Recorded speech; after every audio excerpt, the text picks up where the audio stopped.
Thunder rolled across the plains as William Wild Bill Cole raised his Winchester rifle to his shoulder. The buck stood 50 yards away, unaware of the danger. William drew a slow breath, finger tensing on the trigger. A gunshot cracked the air, but not from his rifle. The buck bolted. William cursed under his breath, lowering his weapon. That shot had come from the east, followed by another. Then a woman's scream pierced the afternoon air. William hesitated. 7 years of solitude had taught him to mind his own business. The war had shown him what happened to heroes. But something in that scream reached past the walls he'd built around himself.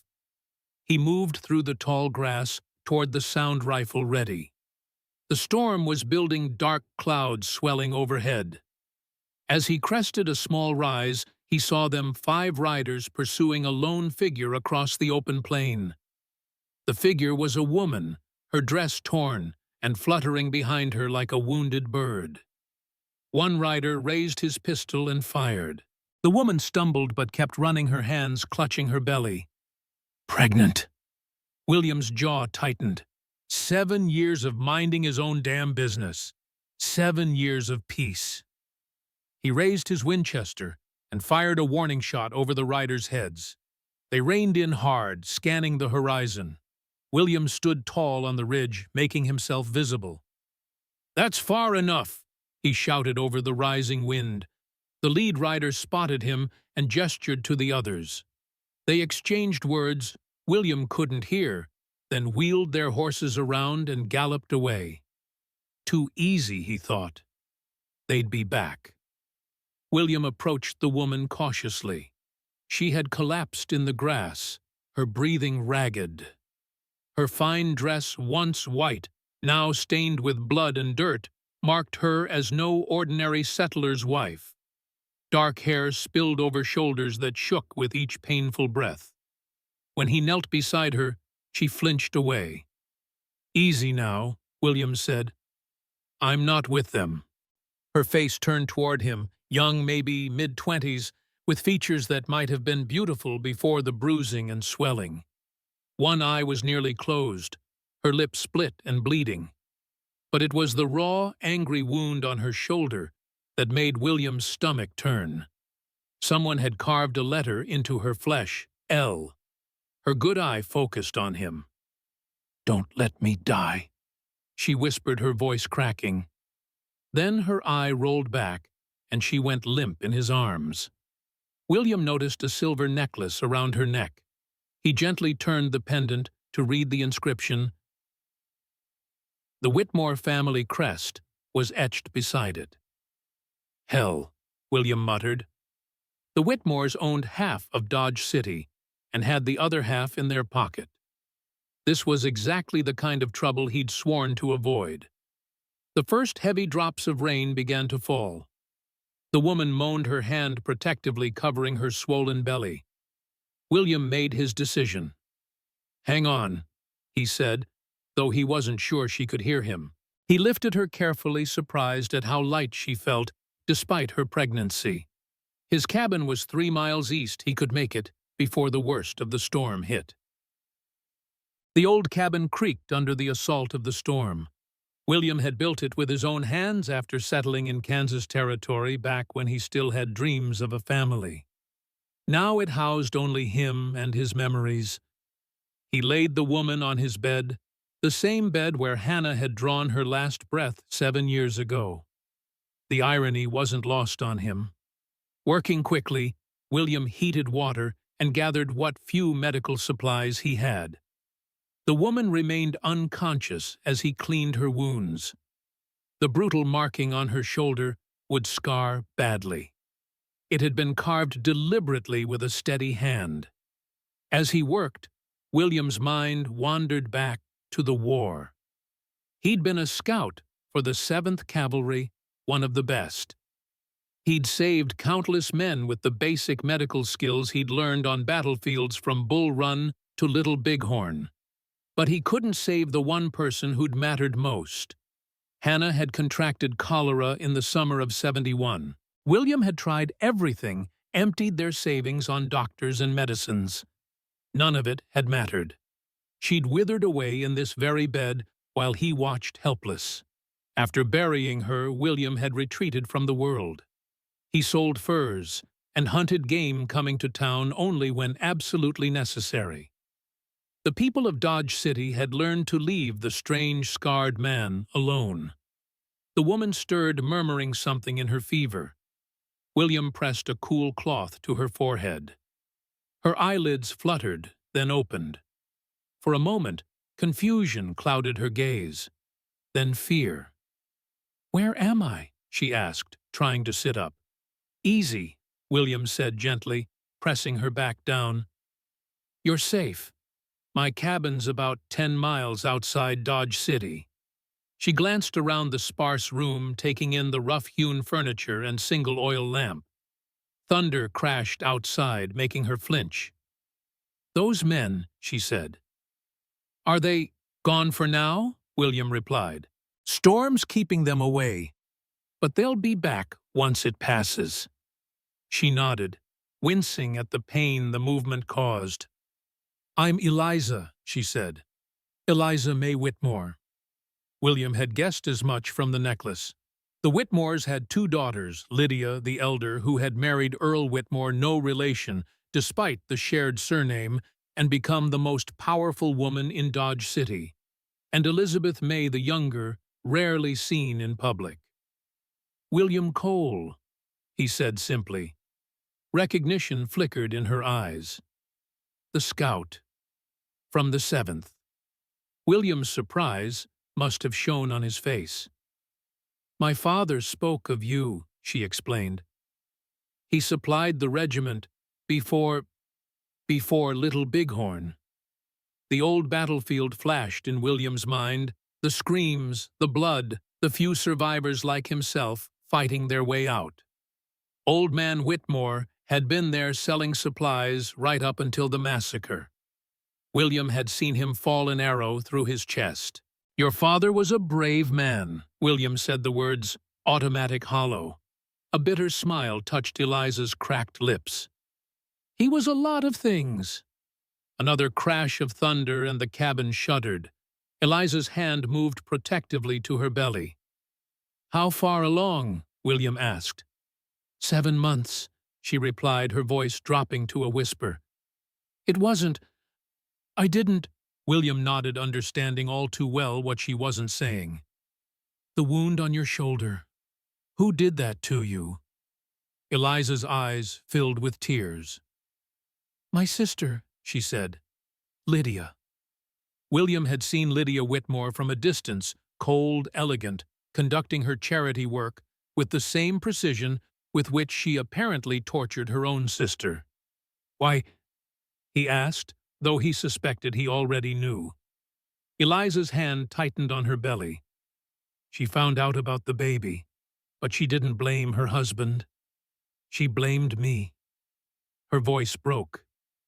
"She said she was marking me as her property, so I would never forget." William's jaw tightened. In his years as a scout, he'd seen all manner of cruelty, but this was something else. "Those men chasing you, Lydia sent them," Eliza nodded, "to bring me back, or to kill me if I resisted." Her eyes met his, desperate. "But it's not just because of this," she gestured to her belly. "I found something they've been hiding."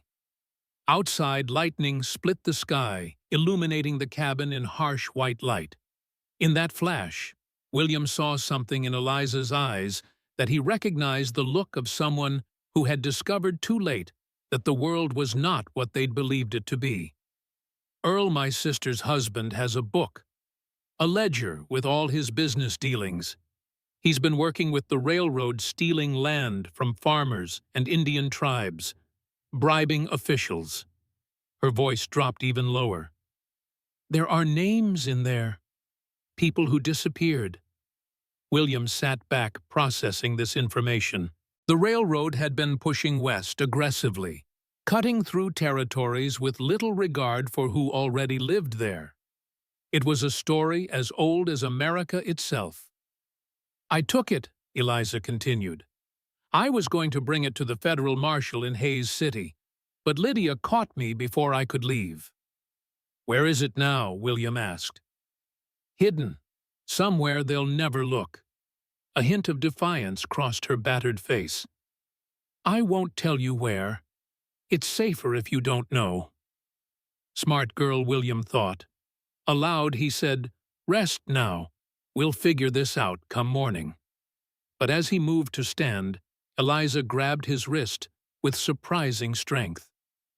"They will come for me," she said, her eyes intense despite her weakness.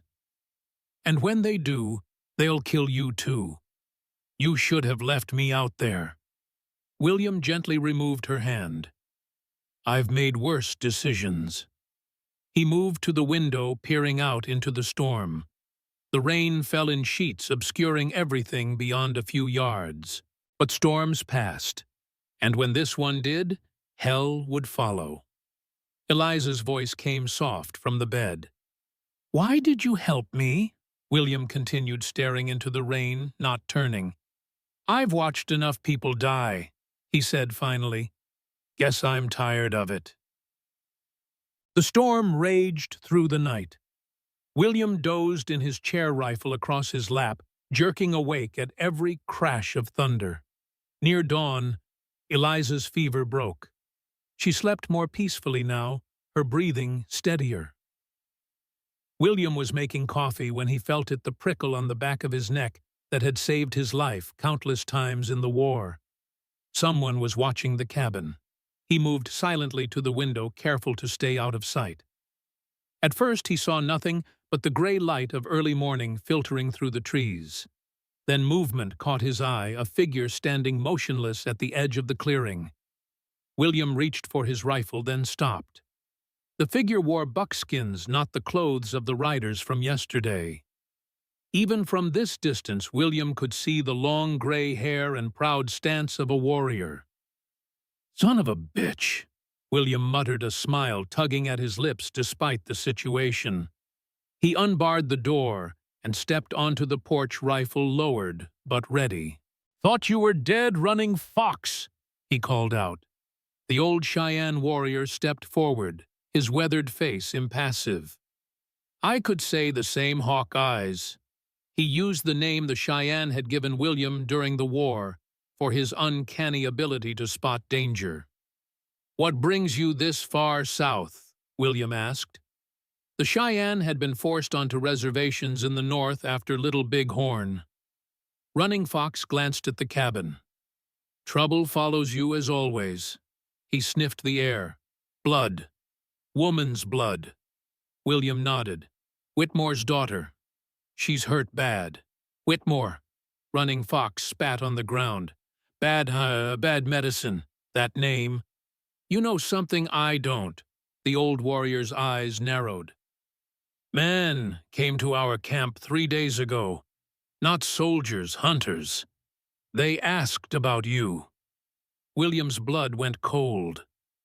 "What kind of hunters?" "The kind that hunt men, not animals."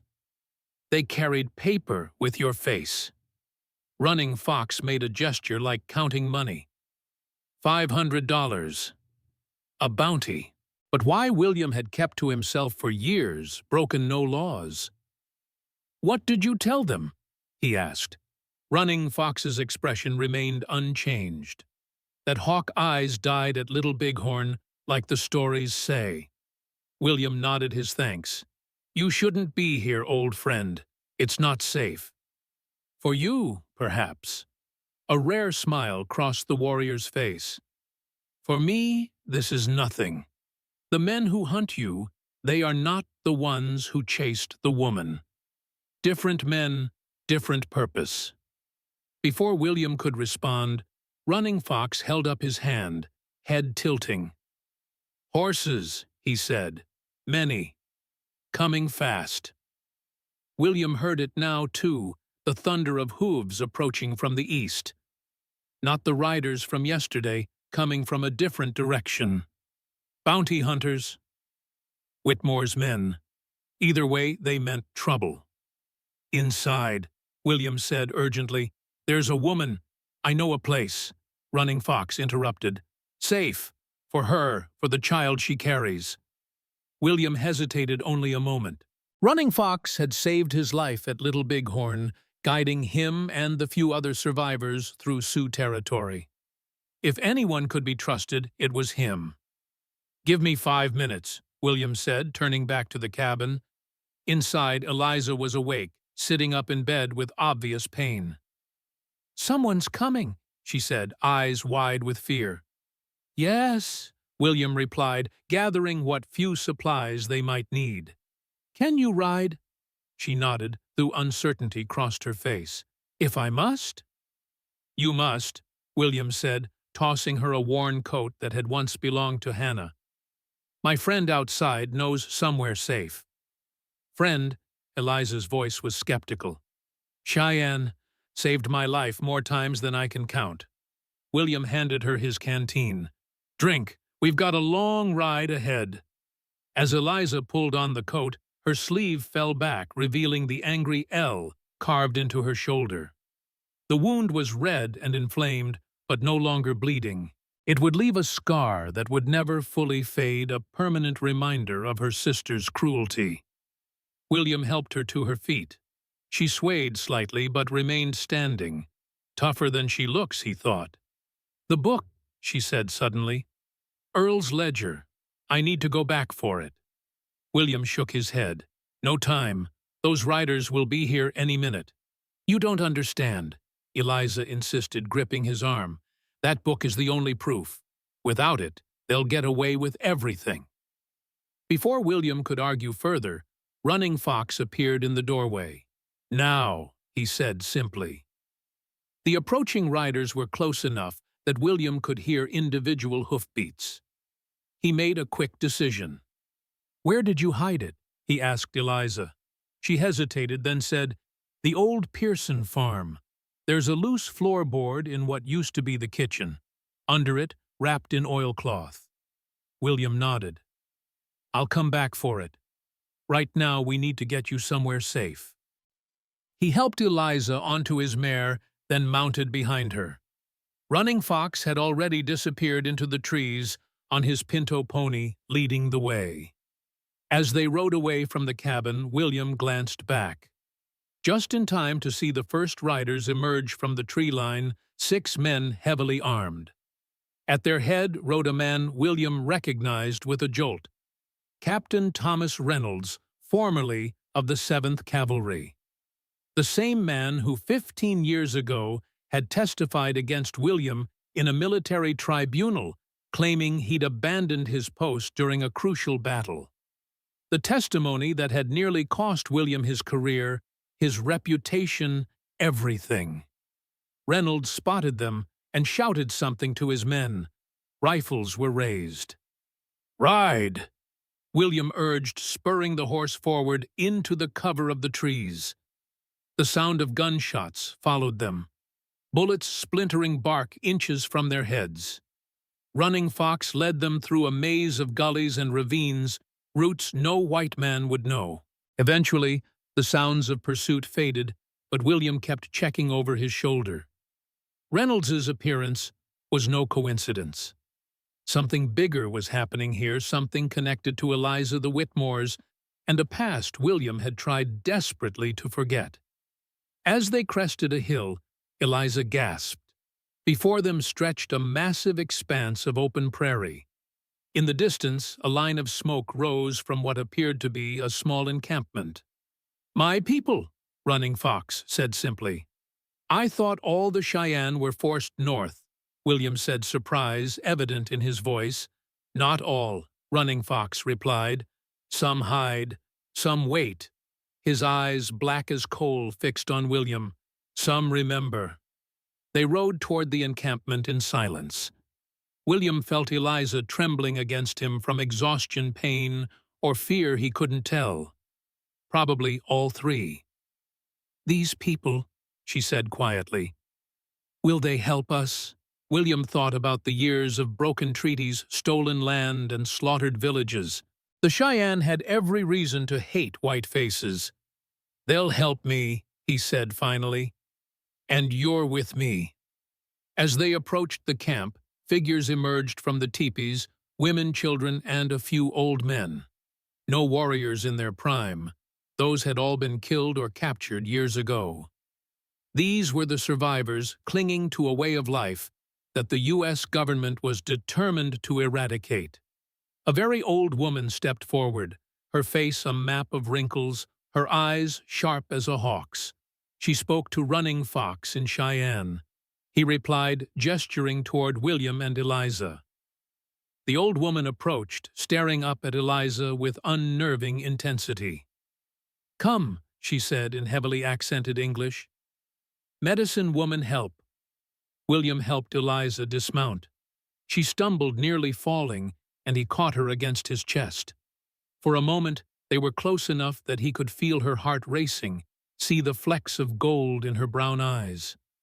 He stepped back quickly, uncomfortable with the sudden intimacy.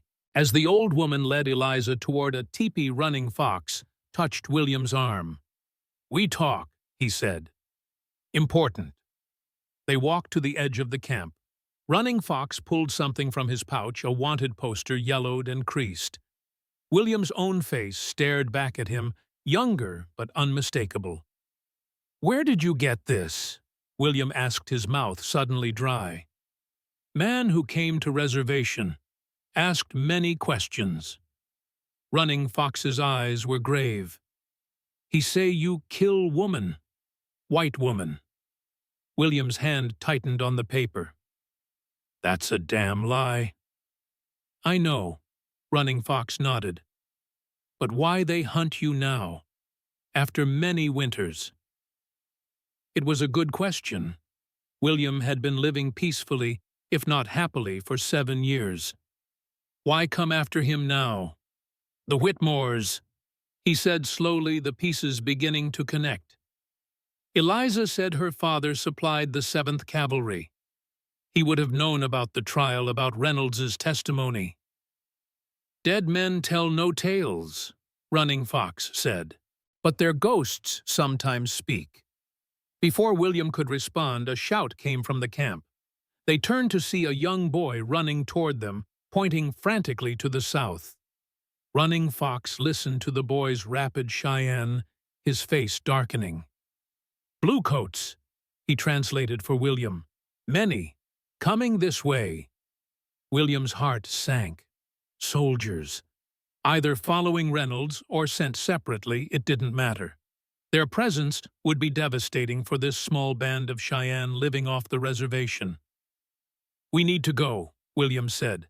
"Draw them away from here." Running Fox nodded. "I come with you." "No." William shook his head. "Your people need you. I'll take Eliza and head west." "Soldiers will catch you," Running Fox argued. "You need shadow paths. Only I know." Before they could decide, the old medicine woman emerged from her teepee. Her face was grim as she approached them. "Woman with child very sick," she said to William. "Fever comes again. She not ride today." William closed his eyes briefly, cursing under his breath. Trapped between soldiers closing in and a pregnant woman, too ill to travel. "How long?" he asked. "How long until she can move?" The old woman shrugged. "Maybe 1 son, maybe 2. They didn't have 2 days. They might not even have 2 hours." Running Fox spoke rapidly to the medicine woman in Cheyenne. She nodded, then hurried back to her teepee. "She will hide the woman," Running Fox explained. "Old ways, secret place underground, soldiers not find." "And us?" William asked. Running Fox's smile was wolf-like. "We hunt those who hunt you." William understood the plan immediately.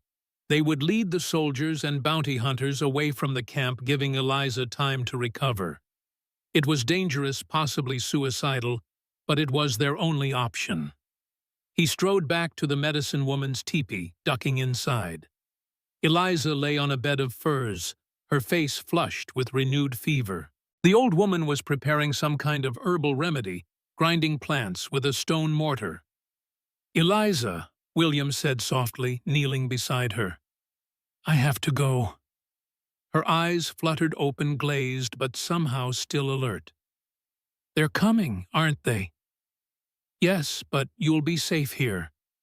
I'll lead them away." She reached out her fingers, brushing his rough hand. "The book," she whispered. "You have to get the book. It's the only way to stop them." "I will," he promised. "And then I'll come back for you." Something shifted in her feverish gaze, doubt, perhaps, or resignation. "No one ever comes back for me," she murmured. William took her hand fully in his, surprising himself with the gesture. "I'm not your sister," he said firmly. "I'm not your brother-in-law. I keep my promises." A ghost of a smile touched her cracked lips. "Be careful," she whispered. "Earl isn't what he seems. He's—" But whatever she was about to reveal was lost, as she slipped back into unconsciousness, her hand going limp in his. The old medicine woman shooed him away, muttering in Cheyenne as she continued her work. William stepped outside to find Running Fox waiting with both their horses. "Ready?" the Cheyenne asked. William checked his Winchester and the Colt revolver at his hip. 6 shots in the revolver. 12 rounds for the rifle.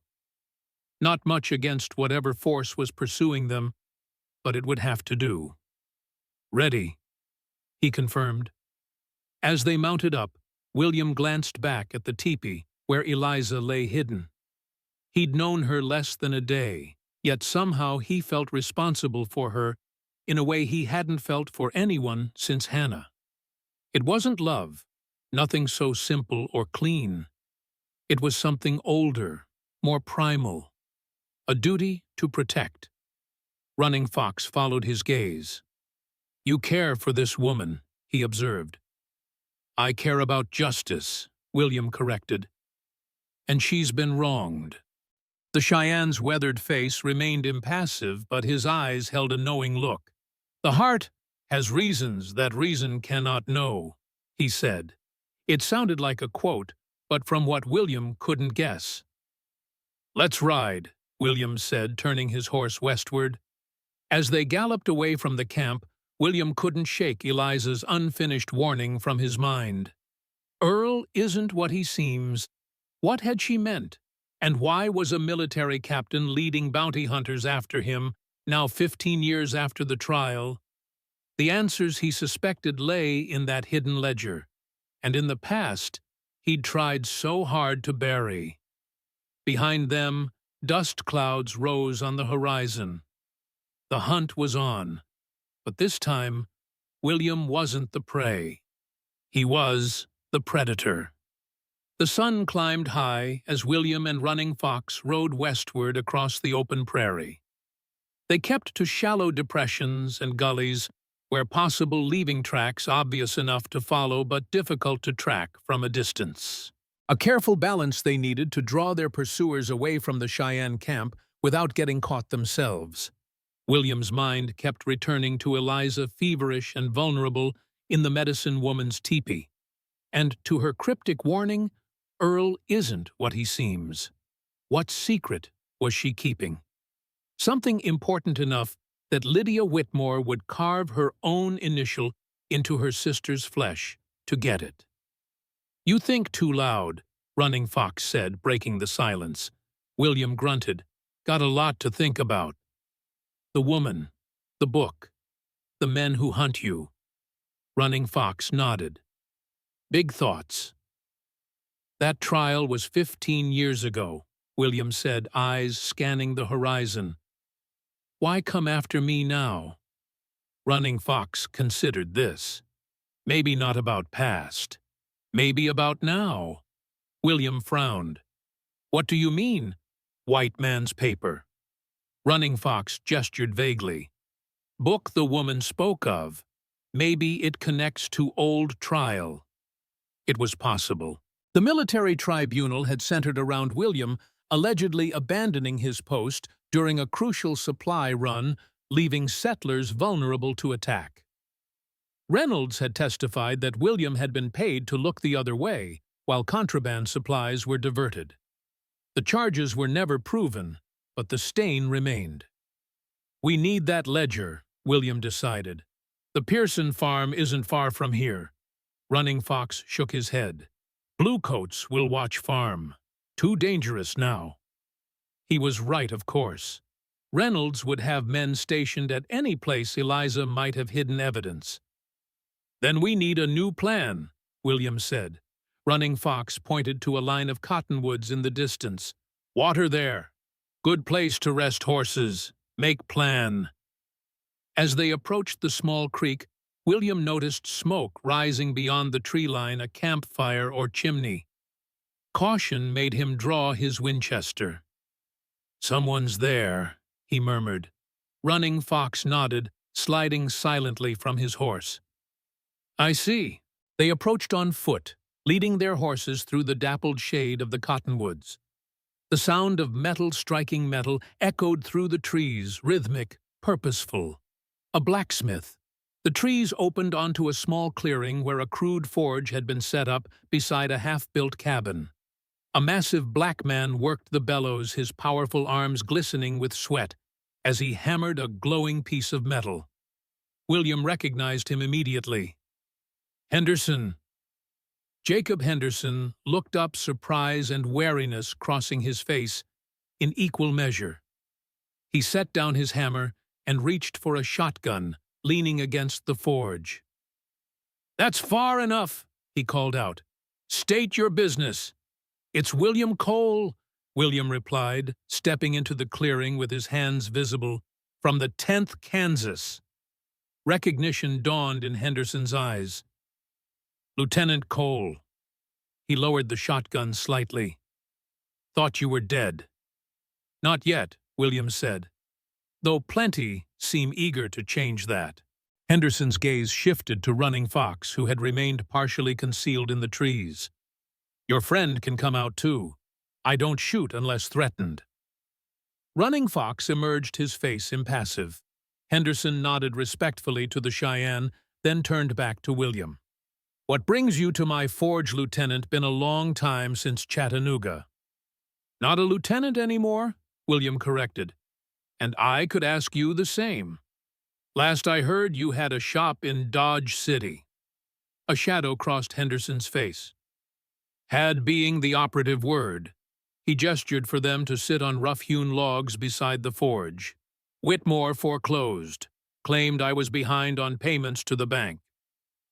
"Were you?" William asked, accepting a dipper of water from a bucket. "No," Henderson said flatly. "But that doesn't matter when Whitmore owns the bank and the mortgage." He studied William's face. "But you didn't ride all this way to hear my troubles." William explained their situation. Eliza's condition, the hidden ledger, the bounty hunters, and soldiers on their trail. Henderson listened without interruption, his expression darkening. "So that's Earl Whitmore's game," he said when William finished. "Been wondering why he's been buying up every piece of land between here and the Arkansas River. Railroads coming through." "You know something about this?" William asked. Henderson nodded. "Whitmore's been squeezing folks out for months. Anyone who won't sell gets foreclosed on or finds themselves facing trumped-up charges." He spat into the dirt. "Man's got half the county officials in his pocket." "The book would prove it," William said, "but it's too risky to go for it now." Henderson's eyes narrowed thoughtfully. "Maybe not. I still got friends in Dodge City, people Whitmore's stepped on who might be willing to help." "It's too dangerous," William argued. "Reynolds has soldiers." "Reynolds," Henderson interrupted, suddenly alert. "Thomas Reynolds, the captain. You know him." Henderson's laugh was bitter. "Know him? Man comes to my forge every month for horseshoes and supplies. Pays with Whitmore money." William and Running Fox exchanged glances. "You're sure about this?" "Sure as I'm sitting here," Henderson confirmed. Reynolds and Earl Whitmore are thick as thieves. Been that way since Reynolds got stationed at Fort Dodge last year. Another piece of the puzzle fell into place. Reynolds hadn't appeared by chance. He was working for Whitmore. But why? What connected a military captain to a businessman's schemes? "There's something else you should know," Henderson said, lowering his voice despite the isolation of his forge. "About Earl Whitmore." William leaned forward. "What about him?" "He ain't who he claims to be." Henderson glanced around as if checking for eavesdroppers. "Man showed up in Dodge City 5 years ago. Married Lydia Whitmore 6 months later. Took her name, said it was out of respect for her daddy's business." "So who is he really?" William asked. Henderson's eyes were hard as flint. "Don't know for certain, but I fought with the 1st Kansas Colored Infantry. I know Confederate officers when I see 'em, no matter how they try to hide it." "You think Whitmore fought for the South?" William asked, surprised. The war had been over for 13 years, but such allegiances still mattered in border states like Kansas. "Not just fought," Henderson said grimly. "The way he carries himself, the way he gives orders, that man was high-ranking. And there's something else." He hesitated. "Way he talks when he's been drinking. Man's got a Mississippi accent he tries to hide." Running Fox, who had been silent until now, spoke up. "Bad medicine. Man who hides his name, hides his soul." Henderson nodded in agreement. "Whoever he is, he's dangerous. And now he's got the army in his pocket." William processed this information. If Earl Whitmore was actually a former Confederate officer, it added new dimensions to the situation. Many ex-Confederates had changed their names after the war, especially if they'd been involved in controversial actions. What was this man hiding? "We need that ledger more than ever," William said. "And we need to get back to Eliza. She knows something about Whitmore's true identity." Henderson stood his decision made. "I'll help you. Got no love for Whitmore after what he did to my business." He gestured to the half-built cabin. "Not much here worth protecting anyway." "It'll be dangerous," William warned. Henderson's smile was grim. "Life's been dangerous for me since the day I was born lieutenant. At least this time, I'm choosing the fight." They formulated a plan as Henderson packed his few belongings. He would ride to Dodge City alone. A black man traveling with a white man and a Cheyenne would attract too much attention. He had friends who could help search for the ledger at the Pearson farm.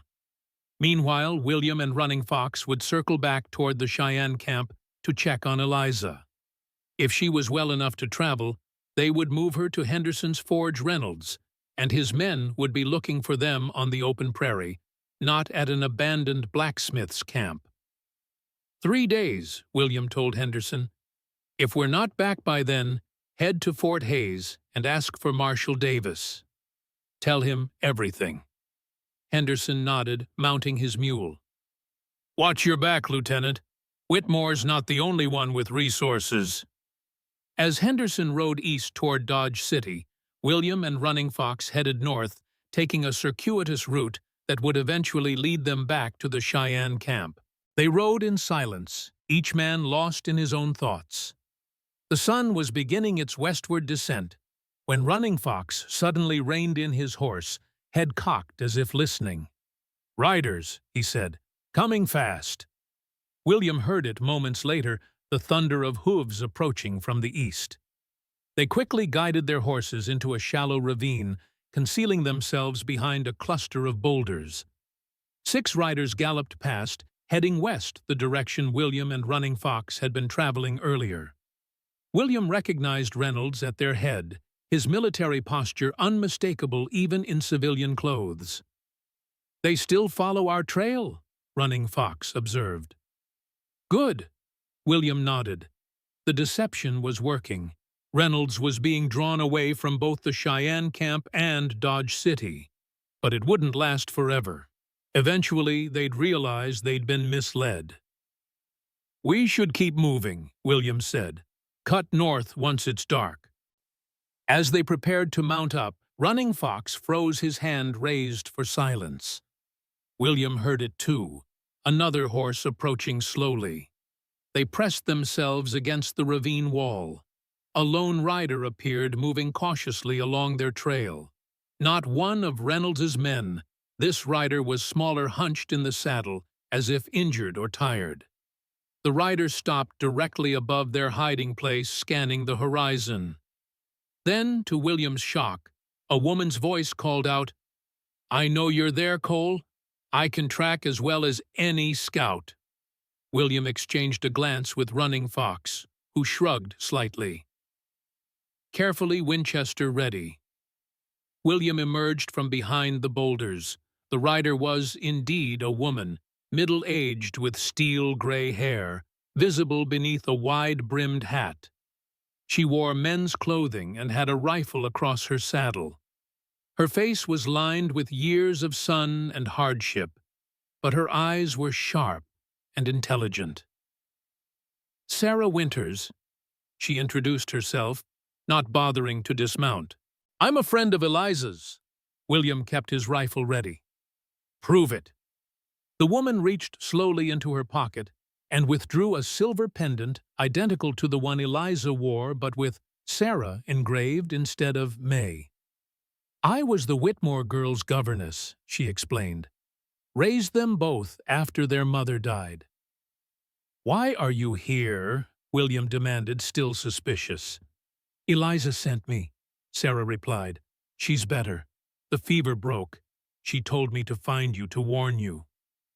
"Warn me about what?" Sarah glanced over her shoulder as if checking for pursuers. "Reynolds and his men found the Cheyenne camp. They're searching it as we speak." William's blood ran cold. "And Eliza?"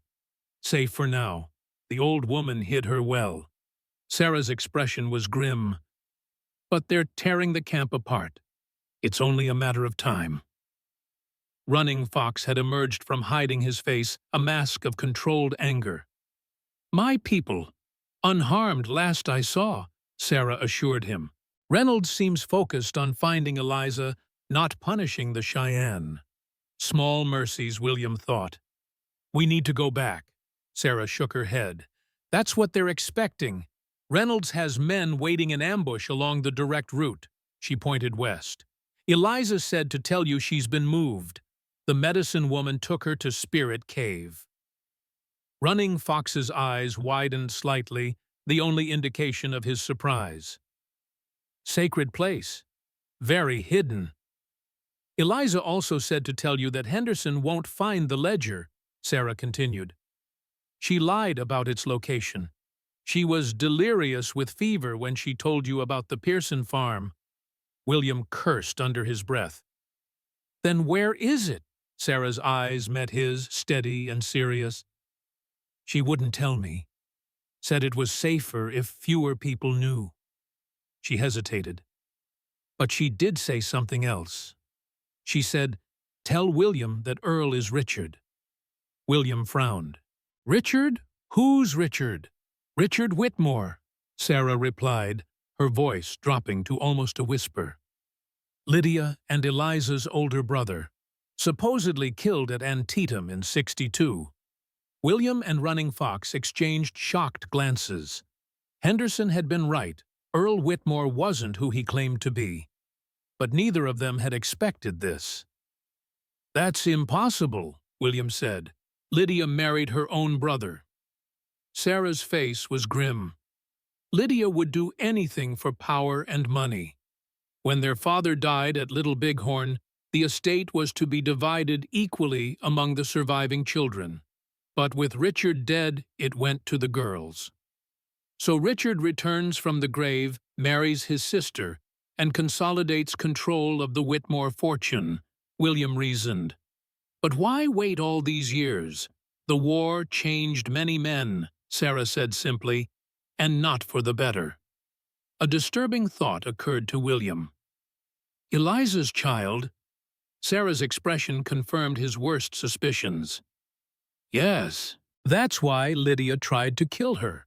Not just because of the ledger, but because Eliza threatened to expose the truth about Earl and his relationship with both sisters.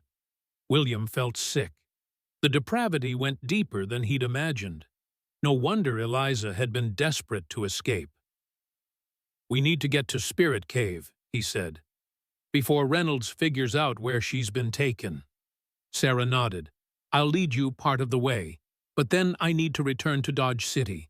I have access to the Whitmore house. I might be able to find the ledger."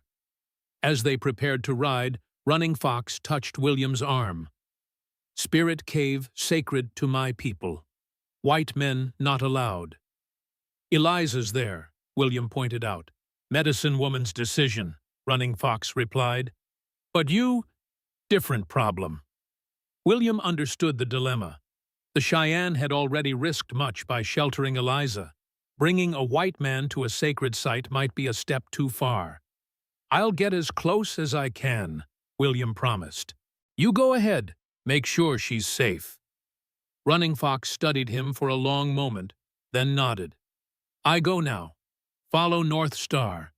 Cave in White Rocks." He mounted his pinto and rode off without another word, quickly disappearing into the gathering dusk. Sarah watched him go with an appraising eye. "Loyal friend," she observed. "I saved his life once," William replied. "He's saved mine twice now." "You'll need more than one friend before this is over," Sarah said grimly. "Earl, or Richard, I should say, won't stop until Eliza and that ledger are found."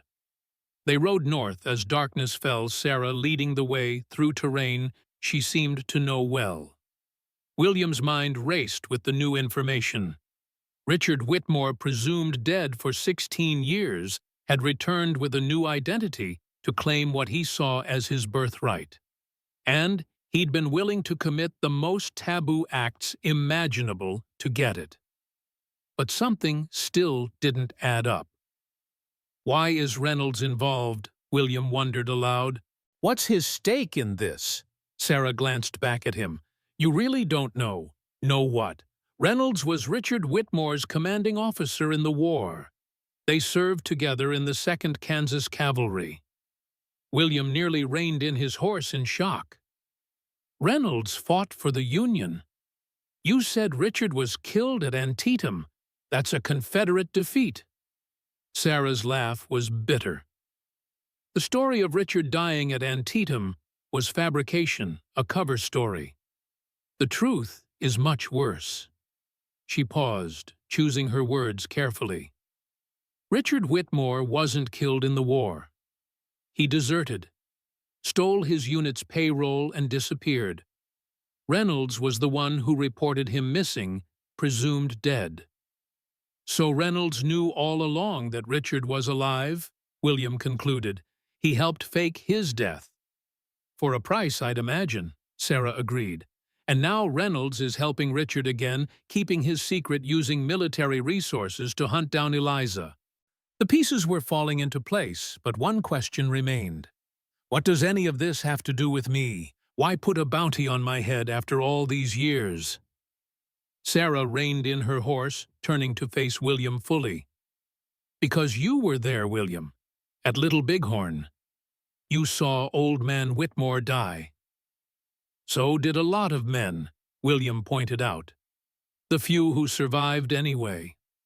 But you were the one who brought back his personal effects, Sarah said, including his watch, the watch with a hidden compartment. William's mind raced back to that chaotic day. He had indeed collected old Whitmore's belongings, turning them over to the authorities to be sent back to his family. A standard procedure for a scout who knew the deceased. I don't understand, he admitted. The watch contained a letter, Sarah explained. A confession from Old Man Whitmore, detailing how he helped his son desert and fake his death. Insurance in case Richard ever tried to betray him. Her eyes bored into William's. That letter was never found. Richard believes you took it. I never saw any letter, William insisted. It doesn't matter whether you did or not, Sarah replied. Richard believes you have it, which makes you a threat.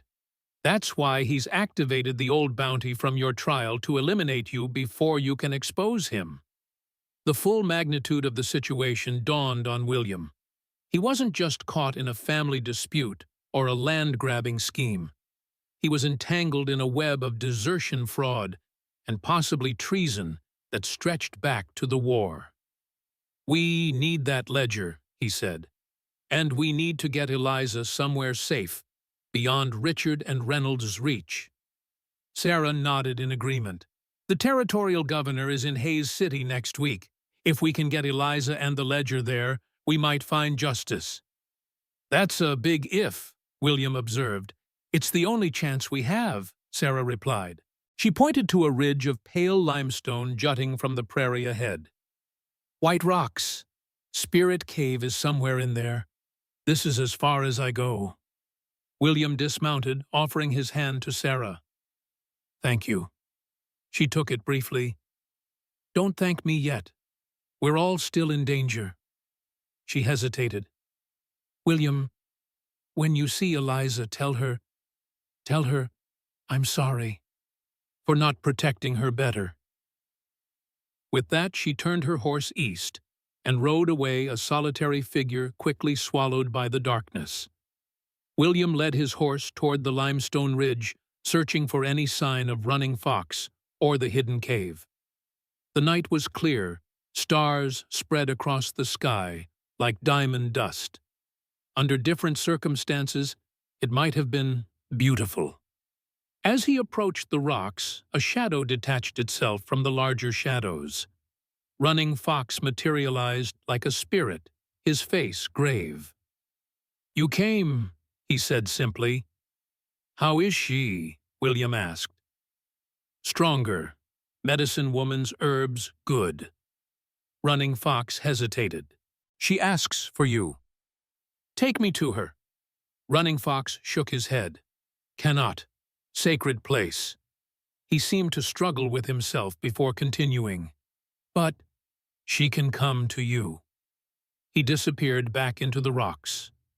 Minutes later, two figures emerged, Running Fox supporting Eliza, who walked with obvious difficulty but under her own power. When she saw William, her pale face brightened. You came back, she said, her voice stronger than he'd expected. I said I would, William replied, moving forward to help support her. Her skin was cool to the touch, the fever had indeed broken. Sarah found you, Eliza observed. She told you about Richard. William nodded. She told me enough. Eliza's hand moved protectively to her swollen belly. Then you understand why I had to run. Why I can never go back. Yes, William said simply. He helped her sit on a flat rock, noting how the moonlight turned her dark hair silver at the edges. Despite the bruises still visible on her face, there was a strength in her features that hadn't been there before, a determination that hardship had forged rather than broken. The ledger, William began, is safe, Eliza assured him. I didn't lie about hiding it, just about where. She glanced at Running Fox, who had withdrawn a respectful distance. I couldn't risk anyone finding it. We need it, William said. It's evidence against your brother and Reynolds. Eliza nodded. I know, but getting it won't be easy. She took a deep breath. It's in Dodge City, in Lydia's bedroom. William stared at her in disbelief. You hid incriminating evidence in your sister's bedroom. The same sister who carved her initial into your shoulder. A ghost of a smile touched Eliza's lips. Best place to hide something is where no one would think to look. The smile faded. There's a loose floorboard under her dressing table. The ledger is wrapped in oilcloth, hidden there. Oh, Sarah's gone back to Dodge City, William told her. She might be able to retrieve it. No, Eliza said firmly. It's too dangerous. Lydia watches her like a hawk. She gripped William's hand suddenly. "We have to go ourselves." William shook his head. "You're in no condition to travel, let alone break into the Whitmore house." "I'm stronger than I look," Eliza insisted, "and I know that house better than anyone. Every secret passage, every creaking floorboard." Her eyes blazed with intensity. "This may be our only chance, William. Reynolds will figure out where I am eventually. We need to move first." Running Fox had returned, listening to their conversation. "She speaks truth," he said to William. "Medicine Woman says soldiers search all camps now. Not safe here much longer." William weighed their options. Staying put meant eventual discovery. Heading to Fort Hays without evidence meant Reynolds could simply deny everything. Going to Dodge City was dangerous, but with surprise on their side, they might succeed. "Henderson will be in Dodge City by now," William reasoned. "He has friends there. We could have help." Eliza nodded eagerly. "The servants in the house are loyal to me, not Lydia. They'll help us if they can." William made his decision. "We'll leave at first light. Head southeast, avoid the main roads." Running Fox nodded his approval. "I will guide. No paths soldiers do not." As they made preparations for the journey, William found himself watching Eliza. Despite everything she'd endured, betrayal by her own family, physical abuse, pregnancy, under the most terrible circumstances, she showed remarkable resilience. There was a core of steel in her that reminded him of Hannah. The thought of his late wife brought the familiar pang of grief, but something else accompanied it now, a sense that Hannah would approve of what he was doing. She had always believed in standing up for those who couldn't stand up for themselves. Eliza caught him looking and raised an eyebrow. "What is it?" "Just thinking you're tougher than you have any right to be," William replied honestly. She smiled, a real smile this time, transforming her battered face. "Whitmores don't break easily. Even the black sheep like me." As night deepened around them, William took the first watch, while Running Fox and Eliza rested. Sitting with his back against a boulder rifle across his knees, he contemplated the strange turns his life had taken in just a few days. A week ago, he'd been a solitary hunter, wanting nothing more than to be left alone with his memories and regrets. Now he was planning to break into the house of the most powerful family in Dodge City, with a pregnant woman, a Cheyenne warrior, and a price on his head. Hannah would have laughed at the absurdity of it all. The thought brought a smile to his weathered face as he watched the stars wheel overhead. Dawn broke gray and misty across the prairie. William, Running Fox, and Eliza set out as planned, heading southeast toward Dodge City. They rode cautiously, avoiding the main trails, Running Fox scouting ahead for signs of pursuit. Eliza rode behind William, her arms around his waist for support. He was acutely aware of her presence, the warmth of her against his back, the gentle swell of her belly pressed against him. It had been a long time since he'd been this close to another human being. "Tell me about her," Eliza said, suddenly breaking the silence. "Who?" William asked, though he knew perfectly well. "Your wife. Sarah told me you were married once." William was silent for so long that Eliza thought he wouldn't answer. Finally, he said, "Her name was Hannah. She died of cholera 7 years ago." "I'm sorry," Eliza said softly. "Was she from Kansas?" "Ohio originally, came west after the war. We met in Topeka."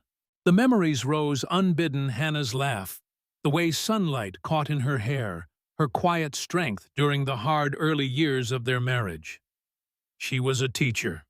Wanted to open a school on our homestead." "She sounds wonderful," Eliza said. "She was." William's voice was gruff. "Too good for a broken-down scout like me. That's for certain." Eliza's arms tightened around him slightly. I doubt she would have agreed with that assessment.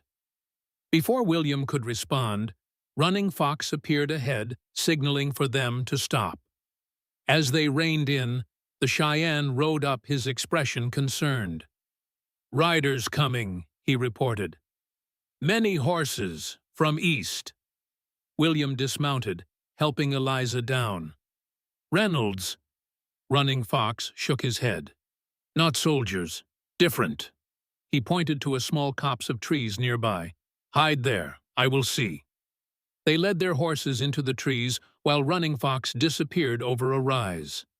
William positioned himself at the edge of the copse, Winchester ready. "Who could it be?" Eliza whispered. "If not Reynolds, could be anyone," William replied. "Settlers, cowboys, driving cattle, or it could be bounty hunters." Minutes ticked by. Finally, Running Fox returned, moving silently through the trees. 20 riders, he reported. Armed, look like hired guns. His eyes met William's. "They fly Whitmore flag."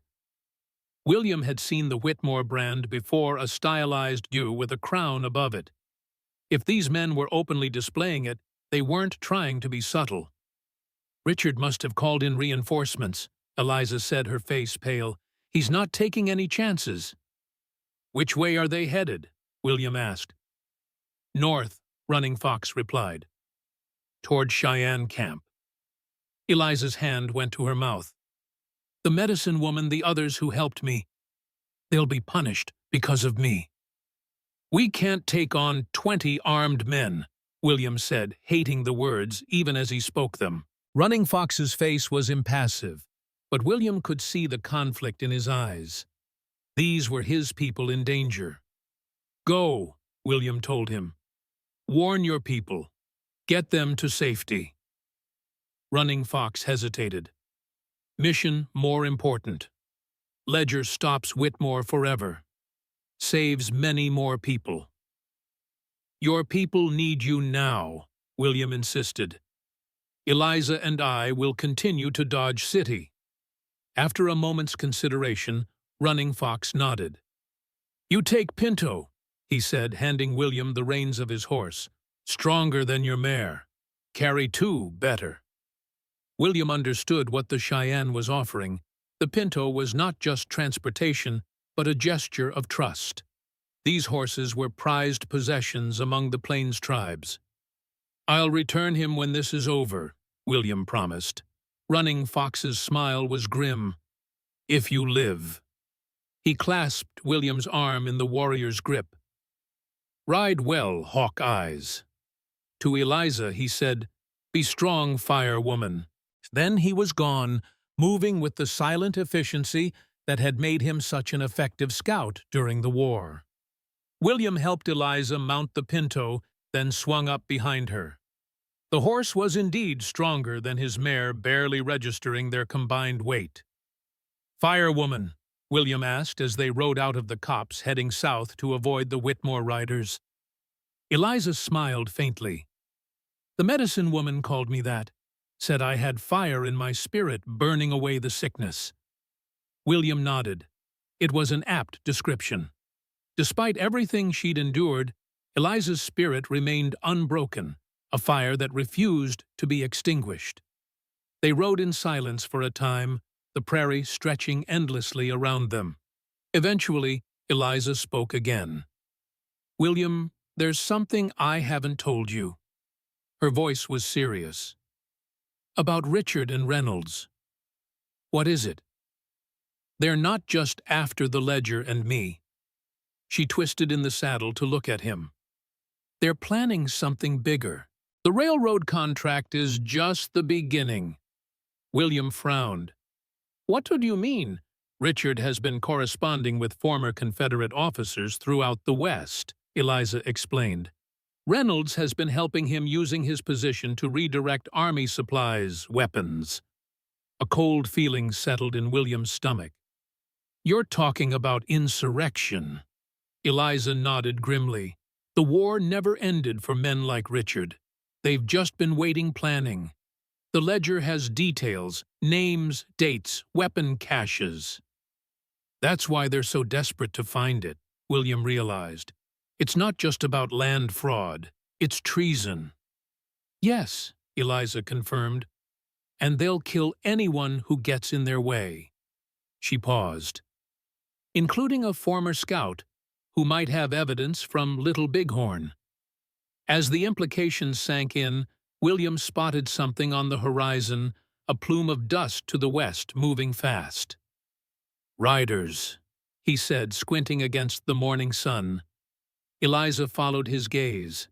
"Reynolds, can't tell yet." William urged the Pinto toward a nearby gully, the only cover in sight.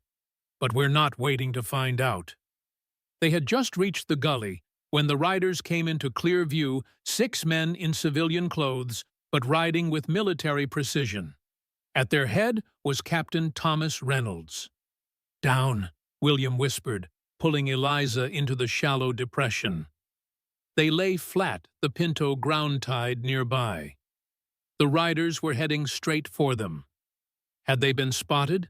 William checked his Winchester, then the Colt at his hip.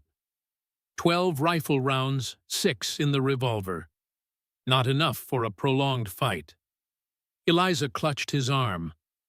"If they catch us, they won't," William said with more confidence than he felt. The riders were less than a quarter mile away now. William could make out Reynolds's features, the same stern face that had testified against him 15 years ago. Just as William was preparing for a confrontation, a shot rang out from the east. Then another. The riders reined in, heads turning toward the sound.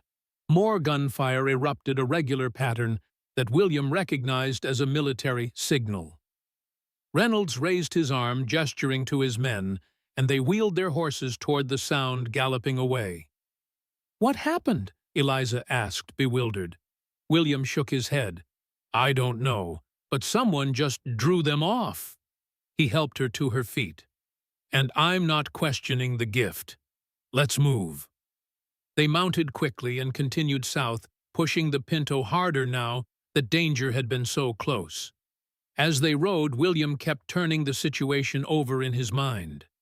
Who had fired those shots? Running Fox wouldn't have gone in that direction. Henderson was still in Dodge City. It made no sense, unless they had another ally they didn't know about. By midday, the first buildings of Dodge City were visible on the horizon. William reined in on a hilltop, surveying the town from a distance. Dodge had grown since he'd last visited. New buildings lined the main street, and the railroad depot was busy with activity. "We can't just ride in," he said. "Reynolds will have men watching the roads." Eliza pointed to a cluster of small houses on the outskirts. "The colored settlement. Jacob Henderson has friends there. We might find help." William nodded. It was their best option. They circled wide around the town, approaching the settlement from the south.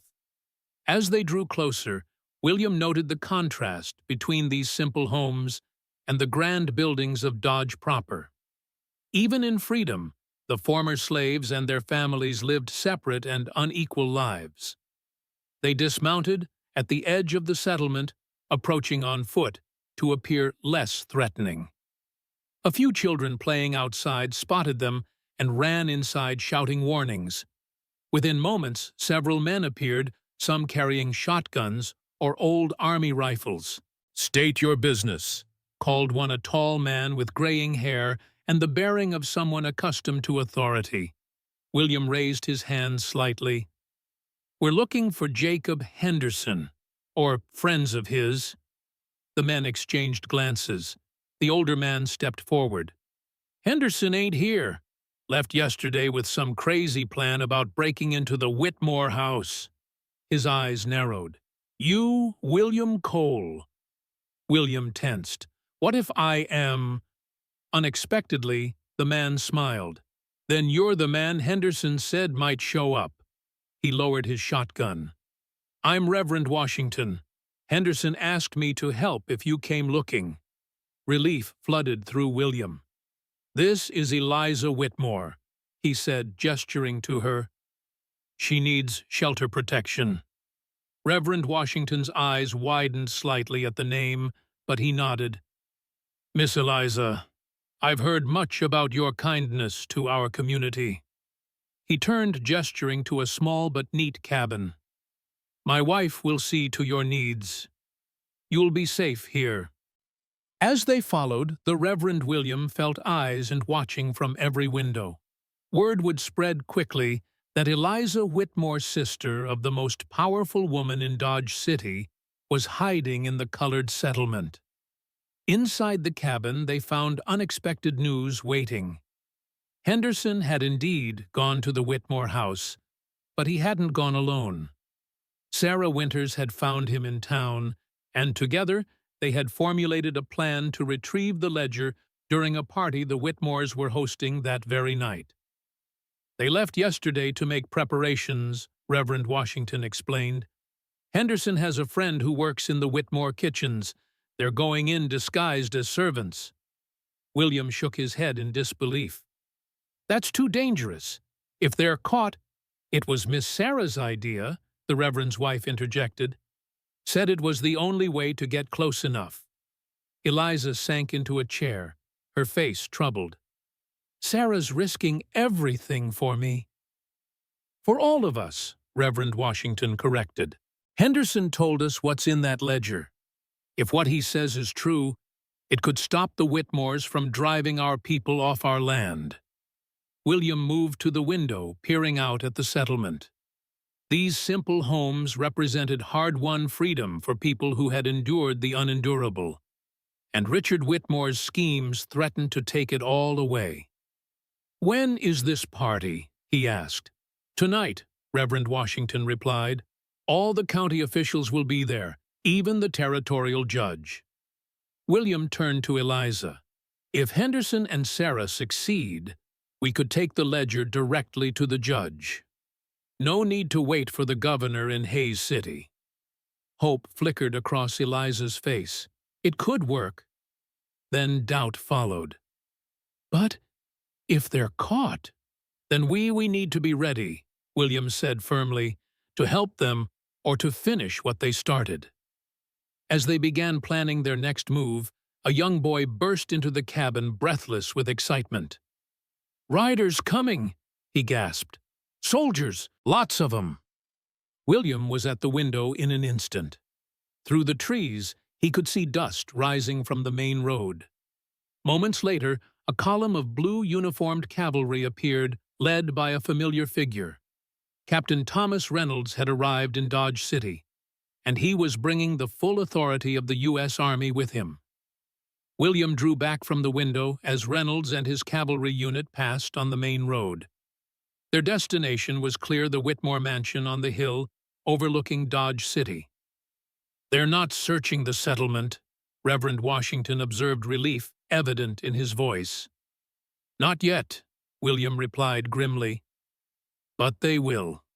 Reynolds is thorough. Eliza's face had gone pale. They're strengthening security for tonight's party. Sarah and Henderson won't stand a chance. William turned to Reverend Washington. Is there any way to get a message to them, warn them off? The older man shook his head. Henderson's friend in the kitchen won't be on duty until this evening. No way to reach them before then. William paced the small cabin, mind racing. If Henderson and Sarah proceeded with their plan, they'd be walking into a trap. If Reynolds searched the settlement, which he inevitably would, he'd find Eliza and William. Either way, they were running out of options. What about the territorial judge? William asked. You said he'll be at the party. Could we approach him directly? Judge Harmon, Reverend Washington considered. He's known to be fair-minded, but he's also cautious. Without evidence, he won't move against the Whitmores. Eliza looked up suddenly. The letter, she said. In my father's watch. William frowned. What about it? Richard believes you have it, Eliza explained, but I know where it really is. Her eyes met William's. My father gave it to me before he left for Little Bighorn, said it was insurance in case anything happened to him. "You've had it all this time?" William asked, surprised. Eliza nodded. "I didn't understand its importance until recently. When I discovered what Richard and Lydia were doing, and who Richard really was, it all made sense." "Where is it now?" "Hidden in my mother's grave." Eliza's voice was quiet. "In the family cemetery behind the Whitmore house." William absorbed this new information. The letter alone might not be enough to prove Richard's current plans, but combined with testimony from Eliza and Sarah, it could convince Judge Harmon to investigate further. "So we have two targets now," William said. "The ledger in Lydia's bedroom and the letter in the cemetery." "The cemetery will be easier," Eliza said. "It's outside the main grounds, separated by a stone wall, less likely to be guarded." Reverend Washington had been listening intently. "I might be able to help with the cemetery," he offered. "I'm sometimes called to conduct services for the colored servants who die in Whitmore employ. I know the back way in." A plan began to form in William's mind. If we could retrieve the letter tonight during the party, when everyone's attention is inside the house, we could get it to Judge Harmon directly. Eliza finished his thought. Even without the ledger, it might be enough to start an investigation. "And if Henderson and Sarah do manage to get the ledger," William added, "all the better." Reverend Washington nodded slowly. "It could work, but you'll need to be careful. Reynolds will have men everywhere tonight." "When does the party start?" William asked. 8 o'clock, the Reverend's wife replied. "The whole town's talking about it. Some railroad executives are coming from Topeka." William checked his pocket watch, a battered silver timepiece that had survived the war Little Bighorn and everything since. It was just past noon. They had less than 8 hours to prepare. "We'll need different clothes," he said, looking down at his trail-worn attire, "and a way to get close to the Whitmore property without being seen." "Leave that to us," Reverend Washington assured him. "Our people move through this town invisible to white folks' eyes. We can get you where you need to go." As the day progressed, the Reverend's small cabin became a center of quiet activity. Word spread through the settlement, and various community members arrived with contributions: a clean black coat that almost fit William, a dark dress for Eliza that could accommodate her pregnancy food and water for the night ahead.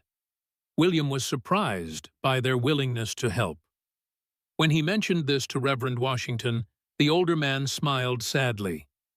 "The Whitmores have been buying up land around here for years," he explained, "forcing people out, paying half what it's worth. Folks here have been waiting for a chance to fight back."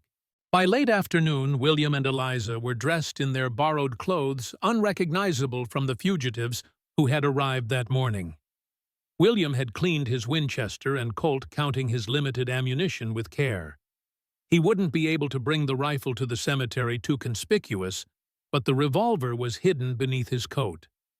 As dusk approached, Reverend Washington returned from a scouting mission into town with disturbing news. "Reynolds has men at every corner," he reported, "checking faces, asking questions. And there's a new notice posted outside the sheriff's office." He handed William a freshly printed wanted poster. William's own face stared back at him alongside a crude sketch of Eliza. The reward had been increased to $1,000, dead or alive. "They're getting desperate," William observed, passing the poster to Eliza. She studied it grimly. "Richard knows we're close. He's trying to flush us out before we can expose him." "There's something else," Reverend Washington added. "Rumor in town says the Whitmores are making a big announcement at the party tonight. Something about the railroad contract." William and Eliza exchanged glances. If Richard was accelerating his plans, they had even less time than they'd thought. "We need to move now," William decided, "before it gets fully dark and Reynolds puts even more men on the streets." Reverend Washington nodded. I've arranged a wagon. My wife and I often deliver laundry to the big houses in the evening. You two can hide in the back under the linens." It was a simple but effective plan. The Reverend and his wife were familiar faces in Dodge City, unlikely to draw suspicion. And, as he had observed earlier, white folks rarely looked closely at colored people going about their business. As they prepared to leave, Eliza suddenly gripped William's arm, her face contorted in pain. "What is it?" he asked, alarmed. She breathed deeply, one hand on her swollen belly. "Just a pain. It's past now." The Reverend's wife frowned, moving to Eliza's side. "How often has this been happening?" "A few times today," Eliza admitted. "But they're not regular. It's too early anyway, the baby isn't due for weeks." The older woman exchanged a concerned glance with her husband. "Stress and travel can bring these things on early," she said gently. "Perhaps you should stay here, let the men handle this." Eliza shook her head firmly. "No, I need to be there. Only I know exactly where the letter is hidden." Her eyes met William's determined. "I can do this."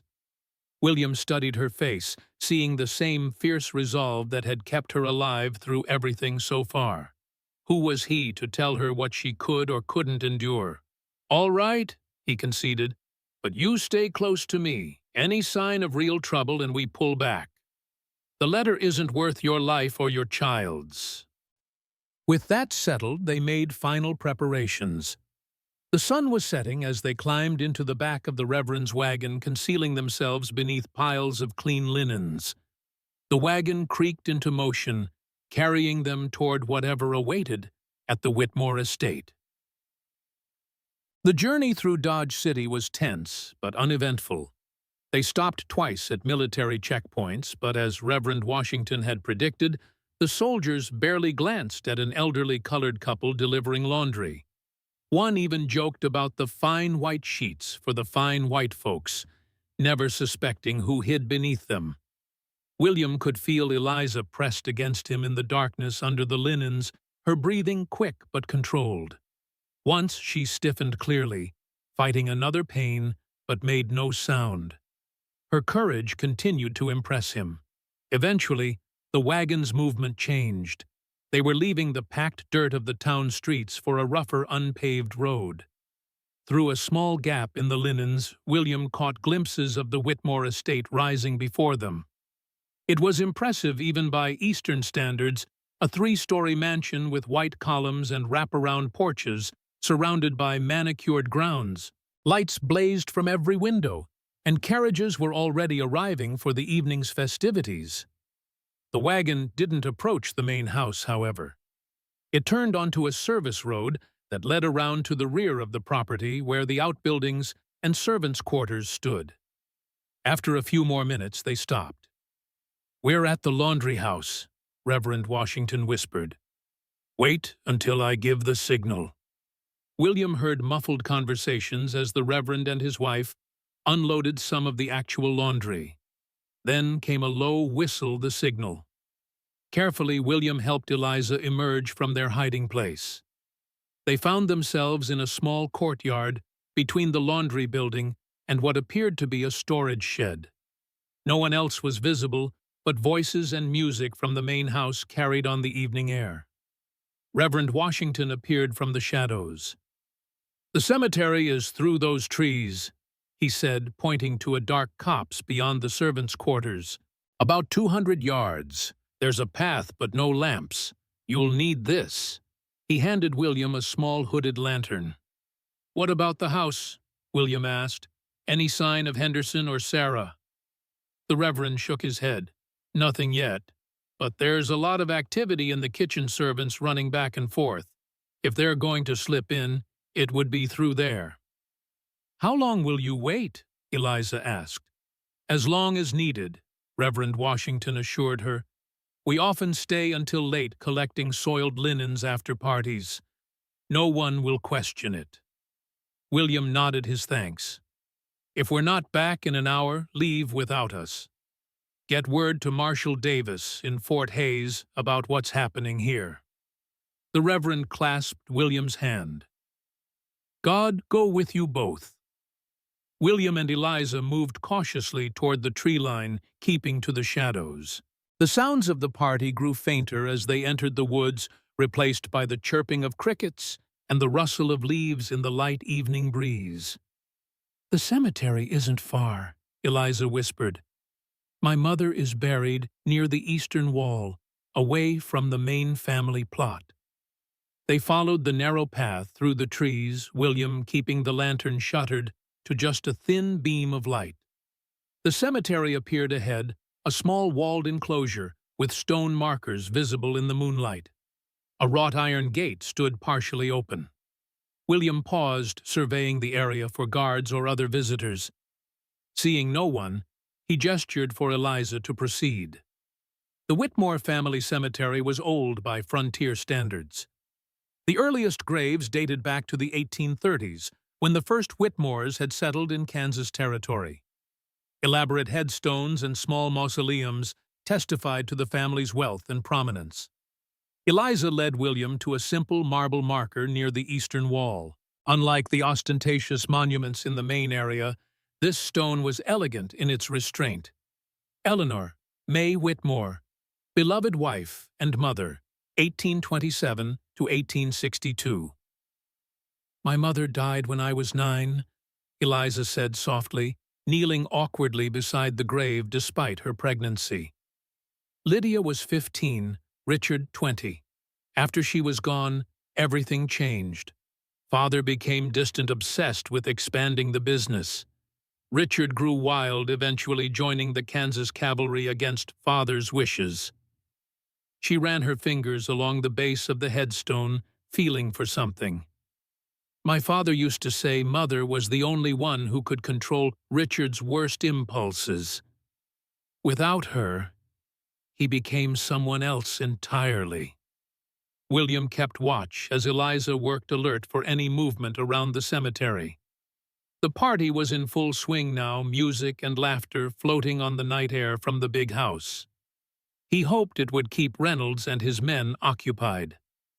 "Here," Eliza said suddenly. A small section at the base of the headstone had shifted, revealing a hollow space beneath. She reached inside, withdrawing a tarnished metal box about the size of a deck of cards. She handed it to William, who opened it carefully.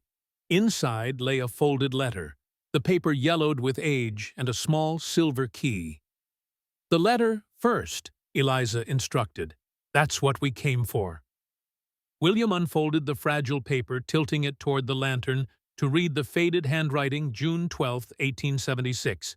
"To whom it may concern, I, Jonathan Whitmore, being of sound mind, hereby confess to aiding my son Richard Jonathan Whitmore in deserting from the 2nd Kansas Cavalry in 1862 with a sum of $10,000 from the regimental payroll. Believing him killed at Antietam was a fabrication crafted with the assistance of Captain Thomas Reynolds, who was paid $2,000 for his cooperation. Richard fled to Mississippi, where he has lived under an assumed name these past 14 years. I make this confession as insurance against my son's increasingly unstable behavior and his threats against my younger daughters. Should any harm come to Lydia or Elizabeth May after my death, I implore the authorities to pursue Richard with the full force of the law. This letter, along with documented evidence of the theft, has been placed in my personal effects for safekeeping. Jonathan Whitmore. William reread the letter, its implications sinking in.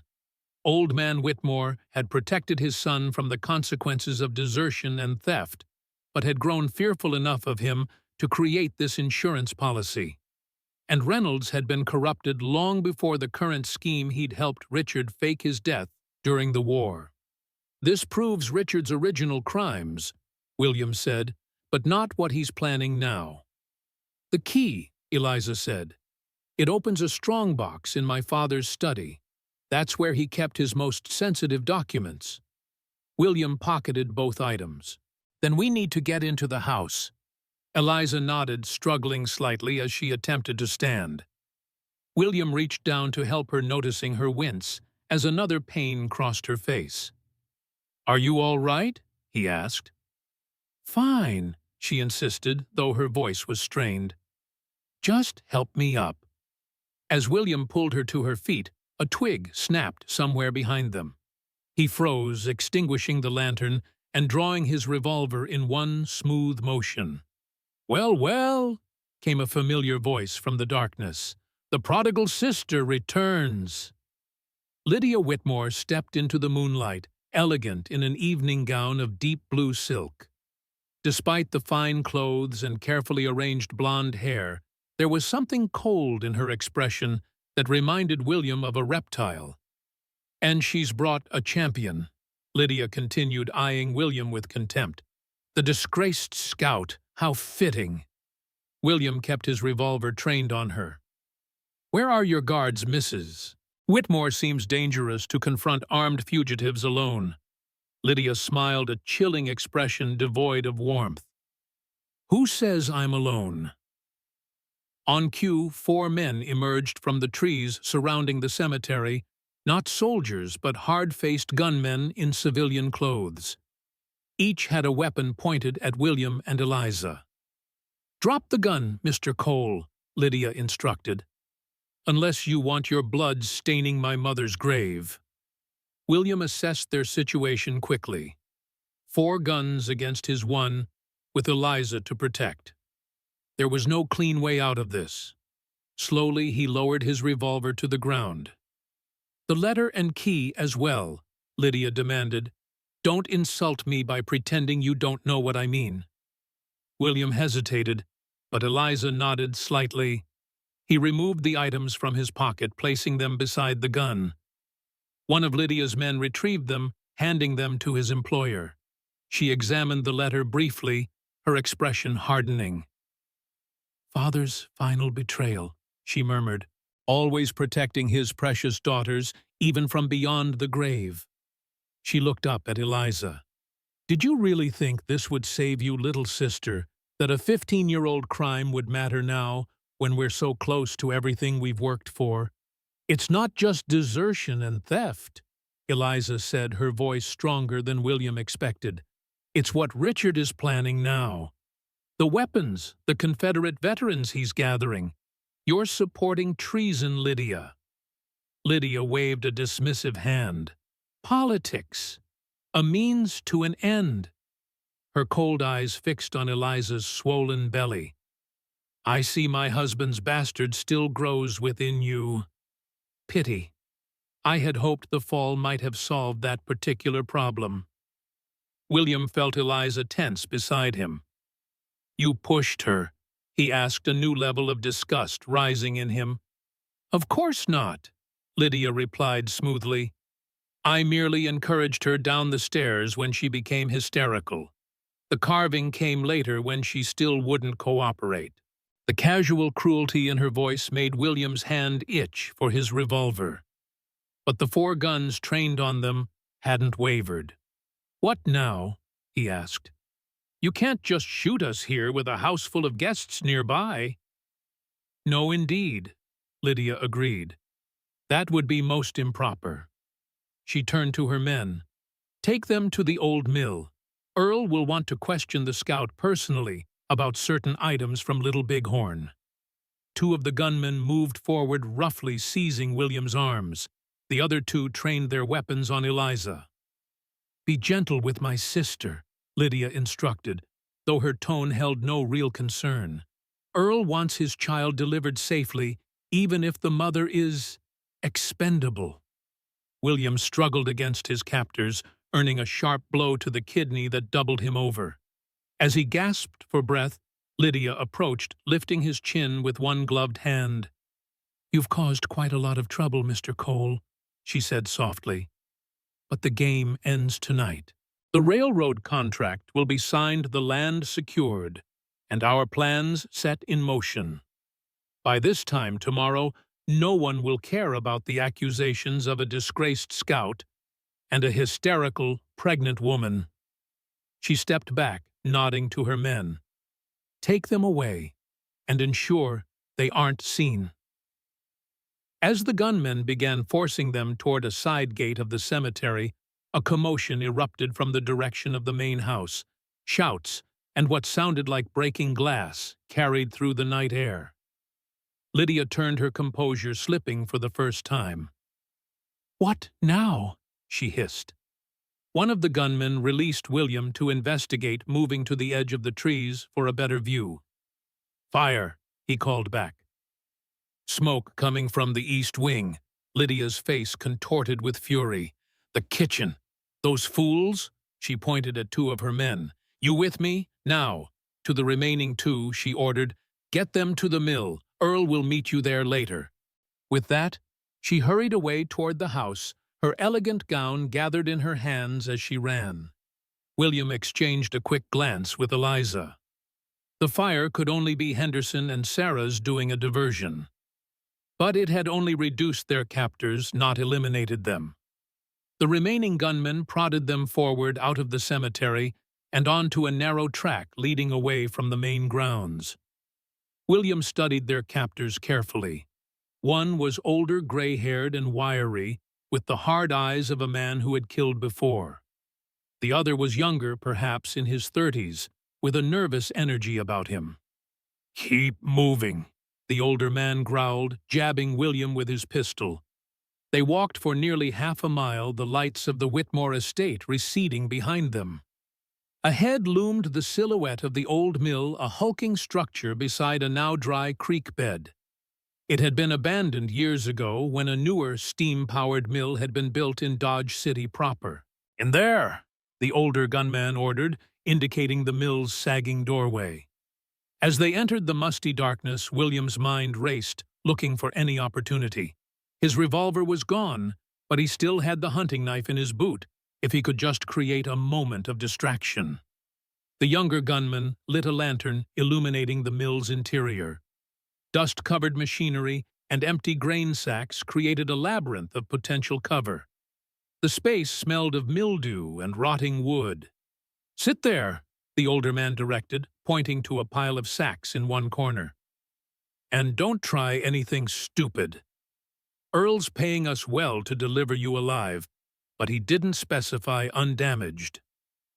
William helped Eliza lower herself onto the makeshift seat, noting how she cradled her belly protectively. Her face was pale in the lantern light, beaded with sweat despite the cool evening. "Water," William requested, looking at their captors. "She needs water." The men exchanged glances. Then the younger one shrugged, pulling a canteen from his belt and tossing it to William. "Thank you," William said, uncapping it and helping Eliza drink. "Don't thank me," the young gunman replied, "just following orders." As Eliza drank, William whispered, "How bad is it?" "Getting worse," she admitted quietly. "More frequent, but I think we have time." William nodded, surveying the mill interior while appearing to adjust his position on the grain sacks. The two gunmen had stationed themselves near the door, conversing in low tones. The lantern sat on a broken piece of machinery between them, casting long shadows. "When I move," William whispered, "stay down, no matter what happens." Eliza gave a barely perceptible nod. William settled back, apparently resigned to their situation, but every muscle in his body was tense, waiting. He needed the right moment when the men were distracted or separated. That moment came sooner than expected. A horse whinnied outside, followed by the sound of approaching hoofbeats. The older gunman cursed. "That ain't Earl," he said to his companion. "He wouldn't come from that direction." "Reynolds, maybe," the younger man suggested. "Go check," the older man ordered. "I'll watch these two." The younger gunman hesitated, then moved to the door, peering out into the darkness. "Can't see nobody," he reported. "But there's definitely a horse out there." "Then go look," the older man snapped. "Could be a trap." Reluctantly, the younger man stepped outside his footsteps, crunching on the dry ground. The older gunman moved to the doorway, dividing his attention between his prisoners and his partner outside. William tensed, ready to move. This might be their only chance.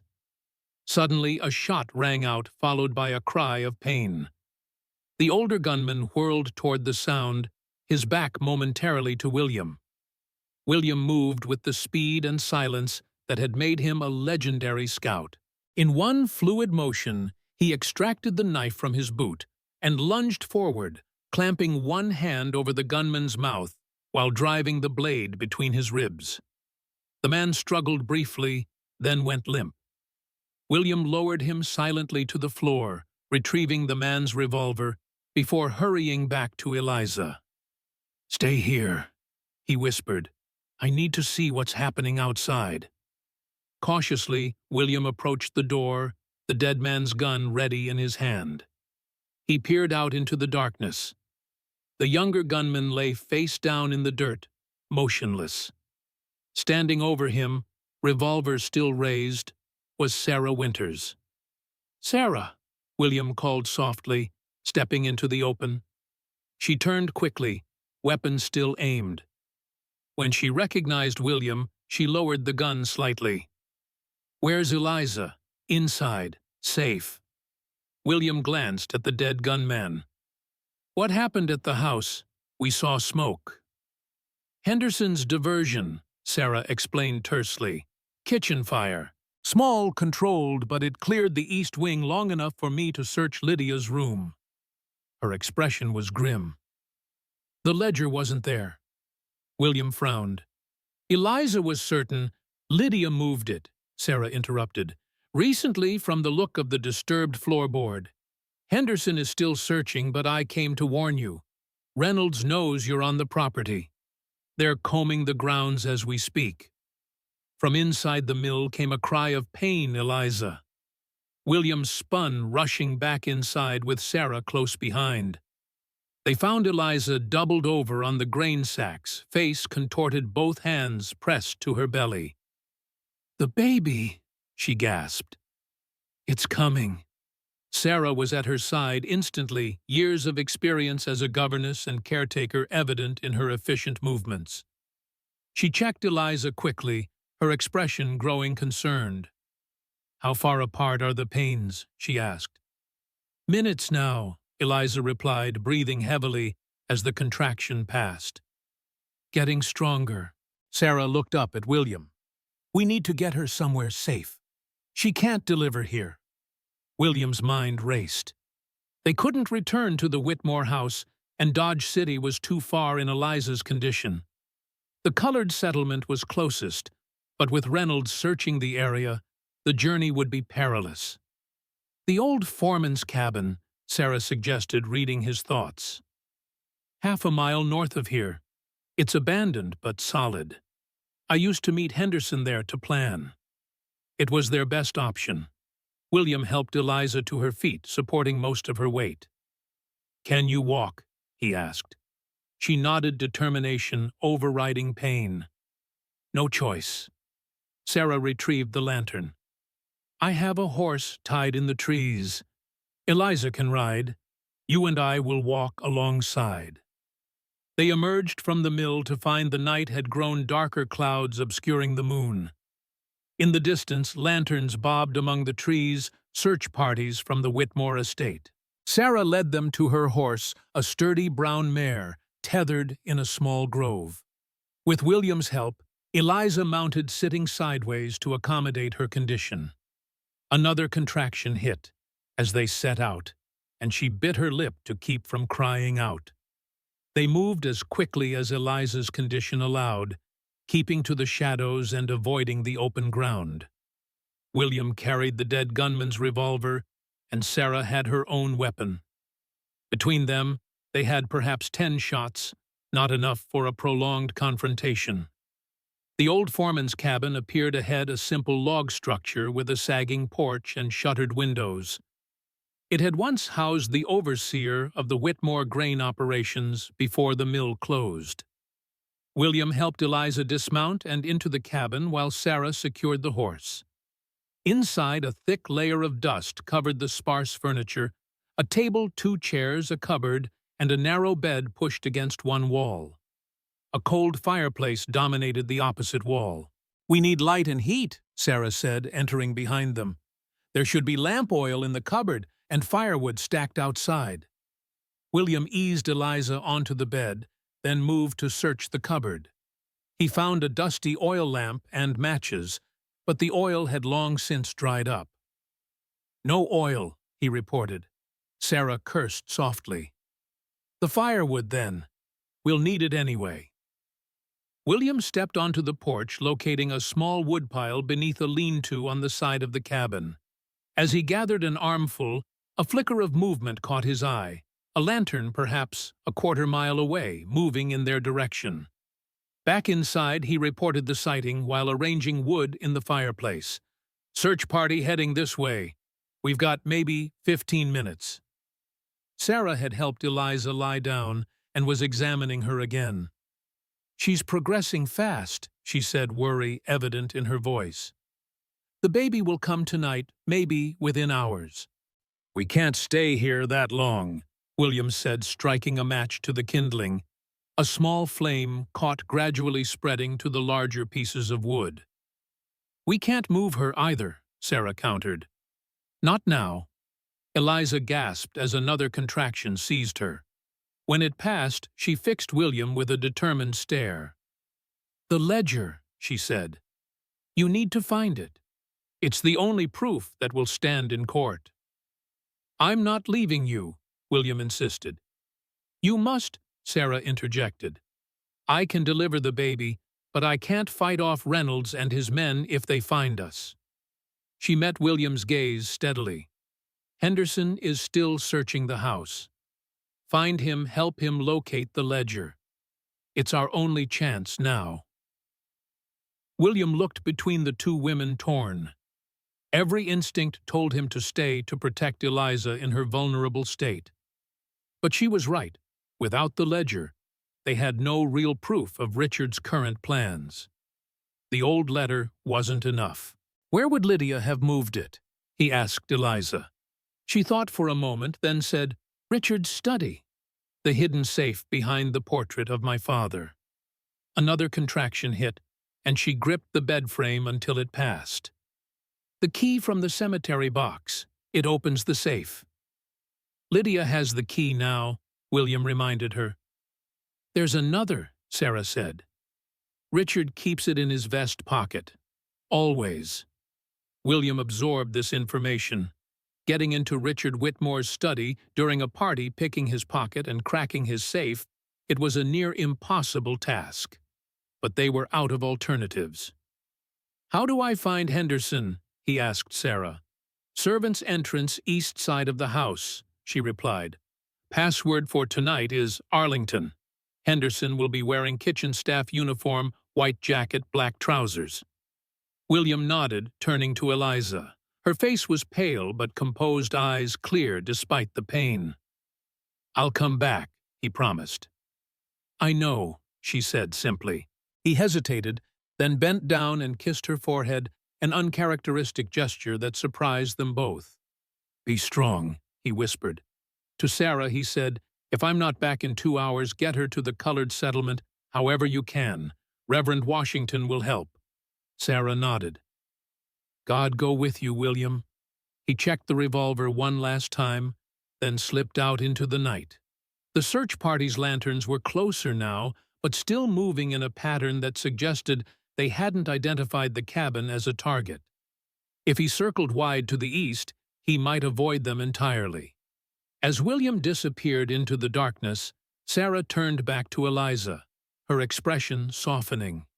"He's a good man," she observed, "despite what they say about him." Eliza nodded, breathing through another contraction. "Better than he knows." Outside, William moved silently through the Kansas night, heading back toward the Whitmore estate. The music and laughter of the party still carried on the air, apparently undisturbed by the small fire in the kitchen or the ongoing search for intruders. The grand house blazed with light carriages still arriving with late guests. William circled to the east side, as Sarah had instructed, where the kitchen and servants' quarters connected to the main structure. Here, activity was equally busy, but less elegant staff hurrying back and forth with trays of food and drink, the aftermath of the small fire evident in the smell of smoke and the disordered state of the kitchen garden. William adjusted his borrowed coat, trying to look like he belonged. A side door appeared to be the servants' entrance, with a burly man checking staff as they entered. This would be the first test. Approaching confidently, William nodded to the doorman. "Evening." The man blocked his path. "Password, Arlington," William replied without hesitation. The doorman studied him suspiciously. "Don't recognize you." "Extra help for the party," William explained. "Mr. Henderson sent for me." At the mention of Henderson's name, the man's expression cleared. "Ah, one of Jacob's people. Go on, then." He stepped aside, allowing William to enter. The kitchen was a chaos of activity, cooks shouting orders, servers rushing back and forth, the aftermath of the fire still visible in one corner, where a blackened section of wall was being hurriedly cleaned. No one paid William any attention as he moved through the space, scanning for Henderson's distinctive figure. He spotted him near the butler's pantry, the tall, powerful frame unmistakable despite the ill-fitting servant's jacket. William approached casually, as if delivering a message. "Jacob," he said quietly, when close enough. Henderson turned surprise and relief crossing his face when he recognized William. "You made it," he said in a low voice, pulling William into the relative privacy of the pantry. "Where's Miss Eliza?" William quickly explained the situation, Eliza's labor, the confrontation with Lydia Sarah's rescue, and their current hiding place. Henderson listened grimly. "The ledger wasn't where she said," he confirmed. "I've searched every inch of that bedroom." "It's in Richard's study now," William told him. "In a safe behind a portrait. But we need the key from his vest pocket." Henderson's eyebrows rose. "That's a tall order." "Richard's in the main ballroom surrounded by guests and guards." "Any other way into the safe?" William asked. Henderson considered. "I could force it, but not quietly. We'd need a distraction bigger than the kitchen fire." William thought for a moment. "The announcement. Sarah mentioned the Whitmores are making some big announcement tonight about the railroad." 9 o'clock, Henderson confirmed. "About 20 minutes from now. They'll gather everyone in the ballroom." "Including Richard's personal guards," William reasoned. "The study might be left unattended." Henderson nodded slowly. "Might work, but we'd still need that key." "I'll get it," William said with more confidence than he felt. "Can you get me into the ballroom without being noticed?" "Service corridor leads to a side entrance," Henderson replied. "Staff use it to refresh drinks, but you'll stand out in those clothes." William glanced down at his borrowed coat. "Any chance of finding proper evening wear in this house?" Henderson's smile was grim. "As a matter of fact, there's a small cloakroom just off the main hall. Guests leave their coats and hats there. With a bit of luck." Their plan set, they moved quickly. Henderson led William through the service corridors to the cloakroom, which was momentarily unattended as the staff prepared for the announcement. William selected a black evening coat and top hat that looked approximately his size, donning them over his existing clothes.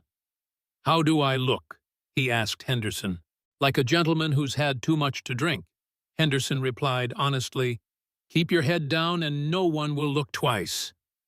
With Henderson guiding him through the servants' passages, William made his way toward the ballroom. The grand space was already crowded with Dodge City's elite businessmen, politicians, and the visiting railroad executives. Crystal chandeliers sparkled overhead, and a small orchestra played in one corner. William remained near the service entrance, scanning the crowd. He spotted Lydia near the center of the room, resplendent in her blue gown, speaking animatedly with several older men who appeared to be the railroad executives. And there was Richard Earl Whitmore, tall and imposing in an immaculate black evening suit, a gold watch chain crossing his brocade vest.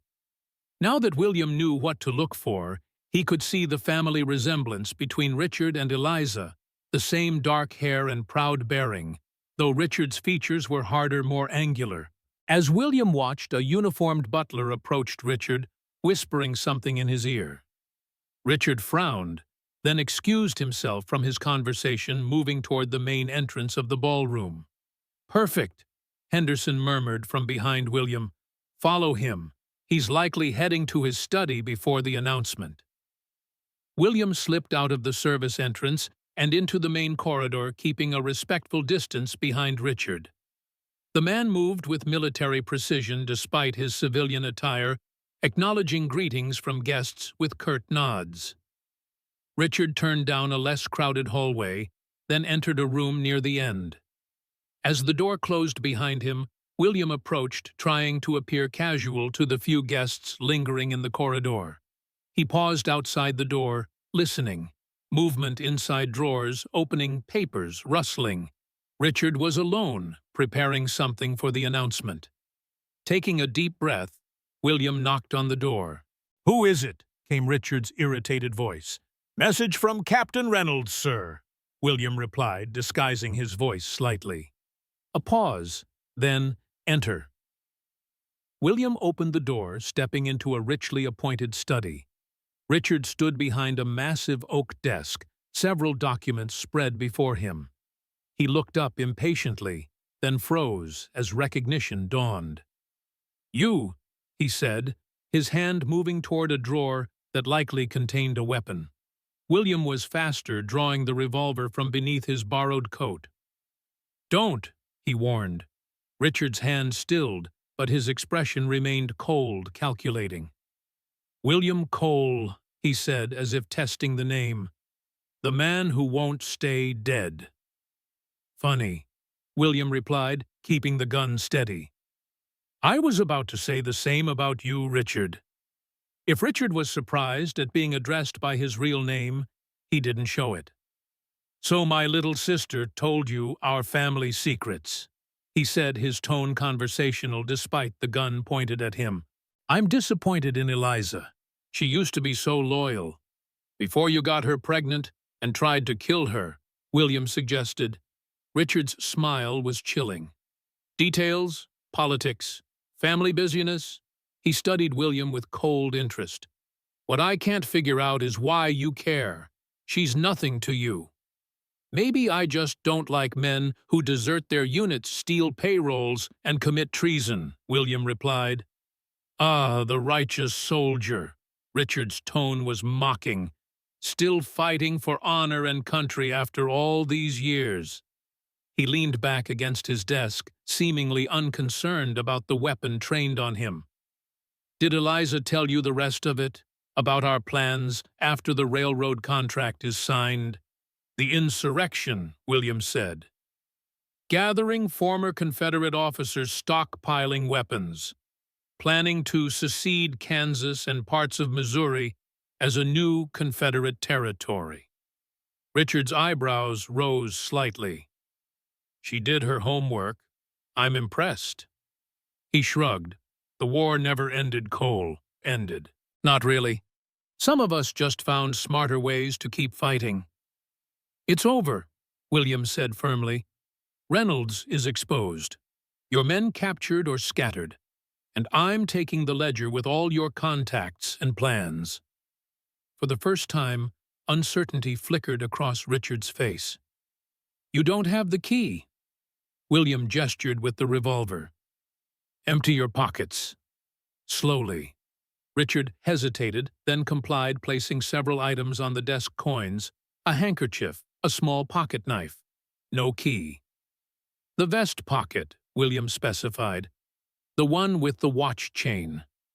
A flash of something anger-fear crossed Richard's face.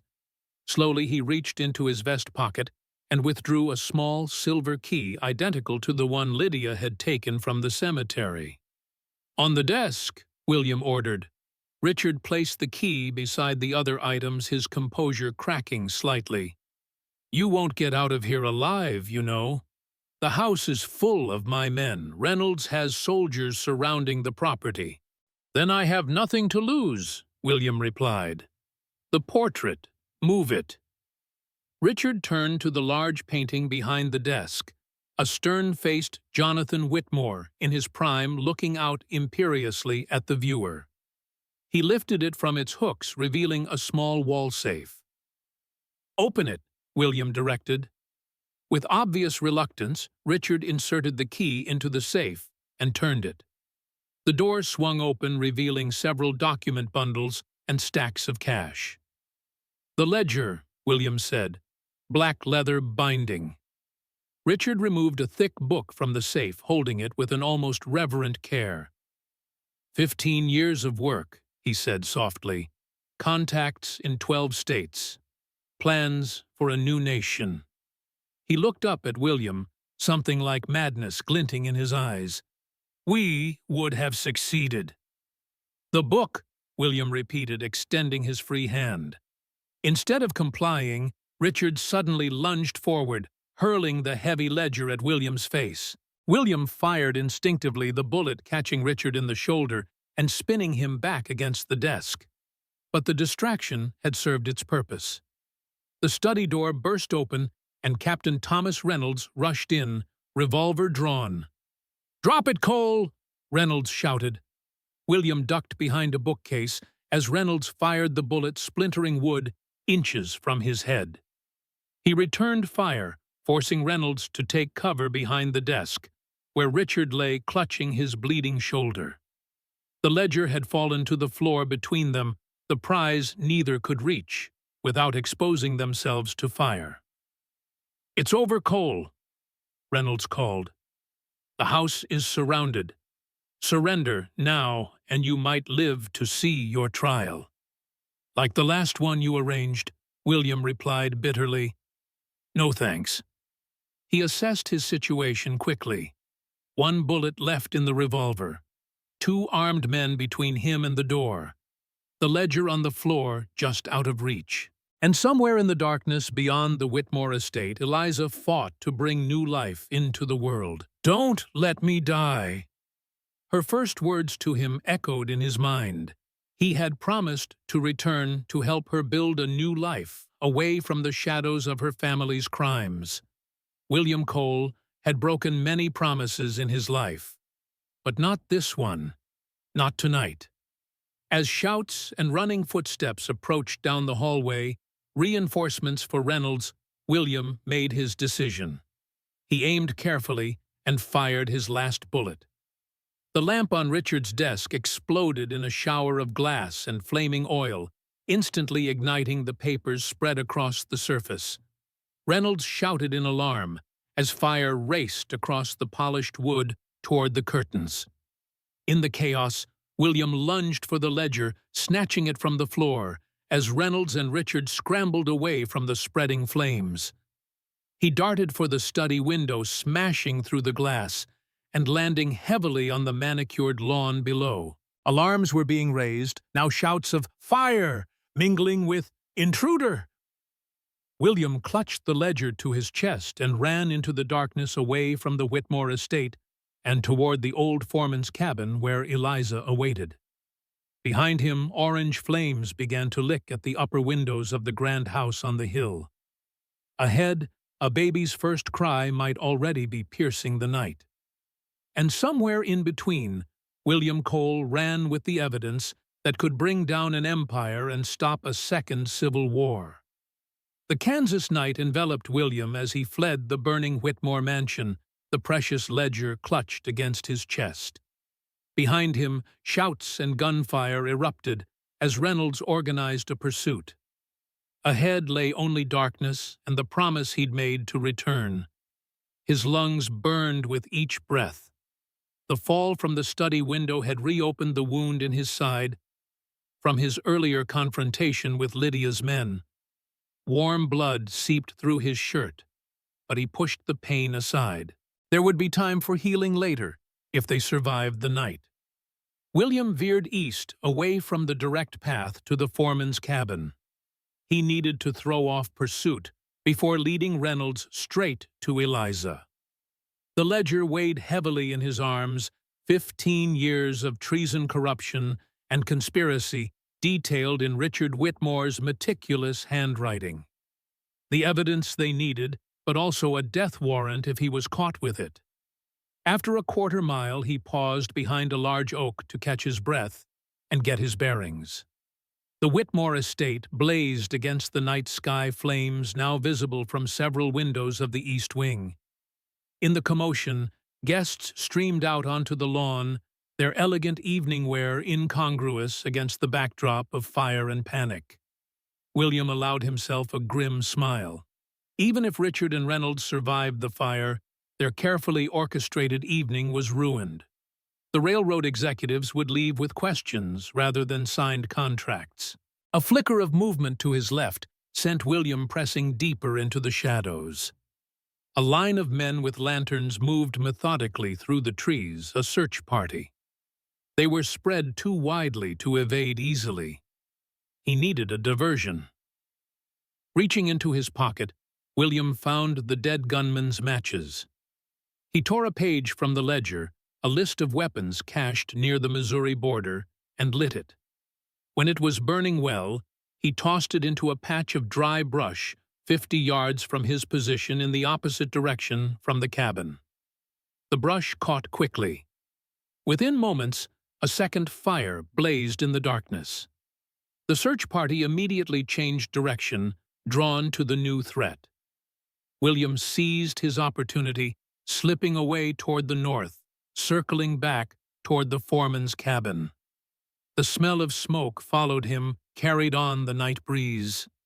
Fire on the prairie was a terror that united all frontier dwellers, white, black, or Indian. The men would prioritize containing the blaze over continuing their search, at least temporarily. William pushed himself to move faster, ignoring the pain in his side and the lightheadedness that threatened with each step. He had lost more blood than he'd realized. The borrowed evening clothes were ruined, torn from his escape through the window, and stained with blood and dirt. As he approached the area where the cabin stood, William slowed, moving more cautiously. Reynolds was clever. He might have left men to watch the likely escape routes. The cabin appeared ahead, a dark silhouette against the star-filled sky. A faint glow of firelight showed through the cracks in the shuttered windows. No sign of watchers or ambush. Still, William circled the structure once before approaching, checking for any threat. Satisfied, he moved to the door, knocking softly in a pattern he had arranged with Sarah. 3 quick taps, pause, 2 more. The door opened a crack, Sarah's anxious face appearing in the gap. Relief washed over her features when she recognized William. "Thank God," she whispered, pulling him inside and quickly barring the door behind him. The cabin's interior was warmer now, the small fire casting flickering shadows across the rough walls. William's eyes immediately went to the narrow bed where Eliza lay, her face shining with sweat, her hands gripping the edges of the thin mattress. "William," she gasped, a mixture of pain and relief in her voice. "You came back." "I promised I would," he replied, moving to her side despite his own exhaustion. He placed the ledger on the table. "I got it. Richard's entire operation documented in his own hand." Sarah examined the ledger briefly, her eyes widening at its contents. "This is it," she confirmed. "Names, dates, weapons, shipments." She looked up at William. "With this, we can stop them." A cry from Eliza interrupted their moment of triumph. Sarah rushed to her side, checking her condition with practiced hands. "The baby's coming," she announced. "Soon now." William felt a stab of helplessness. He had faced Sioux warriors and Confederate soldiers, survived Little Bighorn and countless frontier dangers, but a woman in childbirth was beyond his experience. "What can I do?" he asked. "Water," Sarah directed. "There's a pump out back, and we need clean cloth, anything you can find." William nodded, gathering a bucket from beside the fireplace. As he moved toward the door, Sarah noticed his blood-soaked shirt for the first time. "You're hurt," she said, concern creasing her brow. "It can wait," William replied. The wound was painful, but not immediately life-threatening. Eliza's need was greater. Outside, William worked the rusty pump handle until clear water flowed. As he filled the bucket, his senses remained alert for any sign of pursuit.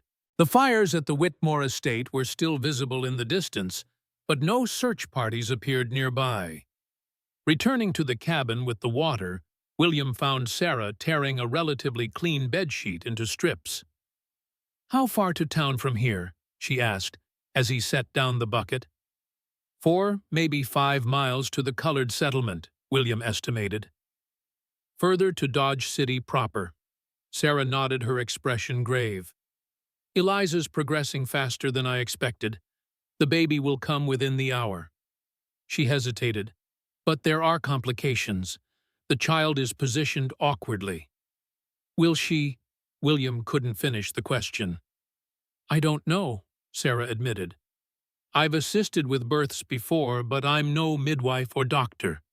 She dipped a cloth in the water and wiped Eliza's forehead. "In her weakened state, after everything she's endured—" William understood the unspoken concern. Women died in childbirth every day, even with proper medical care. Here, in an abandoned cabin with only improvised supplies, Eliza's chances were far from certain. Another contraction seized Eliza, more powerful than the previous ones. Her cry of pain seemed to pierce William's heart. When it passed, she beckoned him closer. "If I don't survive this," she whispered, "take the baby to Reverend Washington. Promise me." "You're going to survive," William insisted, taking her hand. It felt small and fragile in his calloused palm. "You're the strongest person I know, Eliza Whitmore." A ghost of a smile touched her lips. "Stronger than Sioux warriors, twice as fierce," William confirmed, returning the smile despite his worry. Eliza's expression suddenly sobered. "Richard Reynolds. Richard's wounded," William reported. "Shot in the shoulder. Reynolds was unharmed when I left them, but the fire was spreading fast." He glanced at the ledger on the table. "Either way, their plans are exposed now." Liza seemed about to respond when another contraction hit, more powerful than any before. She gripped William's hand with surprising strength, her back arching in pain. "It's time," Sarah announced. Positioning herself at the foot of the bed, William helped her sit up more, support her back. William moved behind Eliza, cradling her against his chest. He could feel her heart racing, her body trembling with effort and pain. "You can do this," he murmured into her hair. "Just like you survived everything else." What followed was a blur of pain, effort, and whispered encouragements. William had witnessed many brutal things in his life, but nothing had prepared him for the raw intensity of childbirth.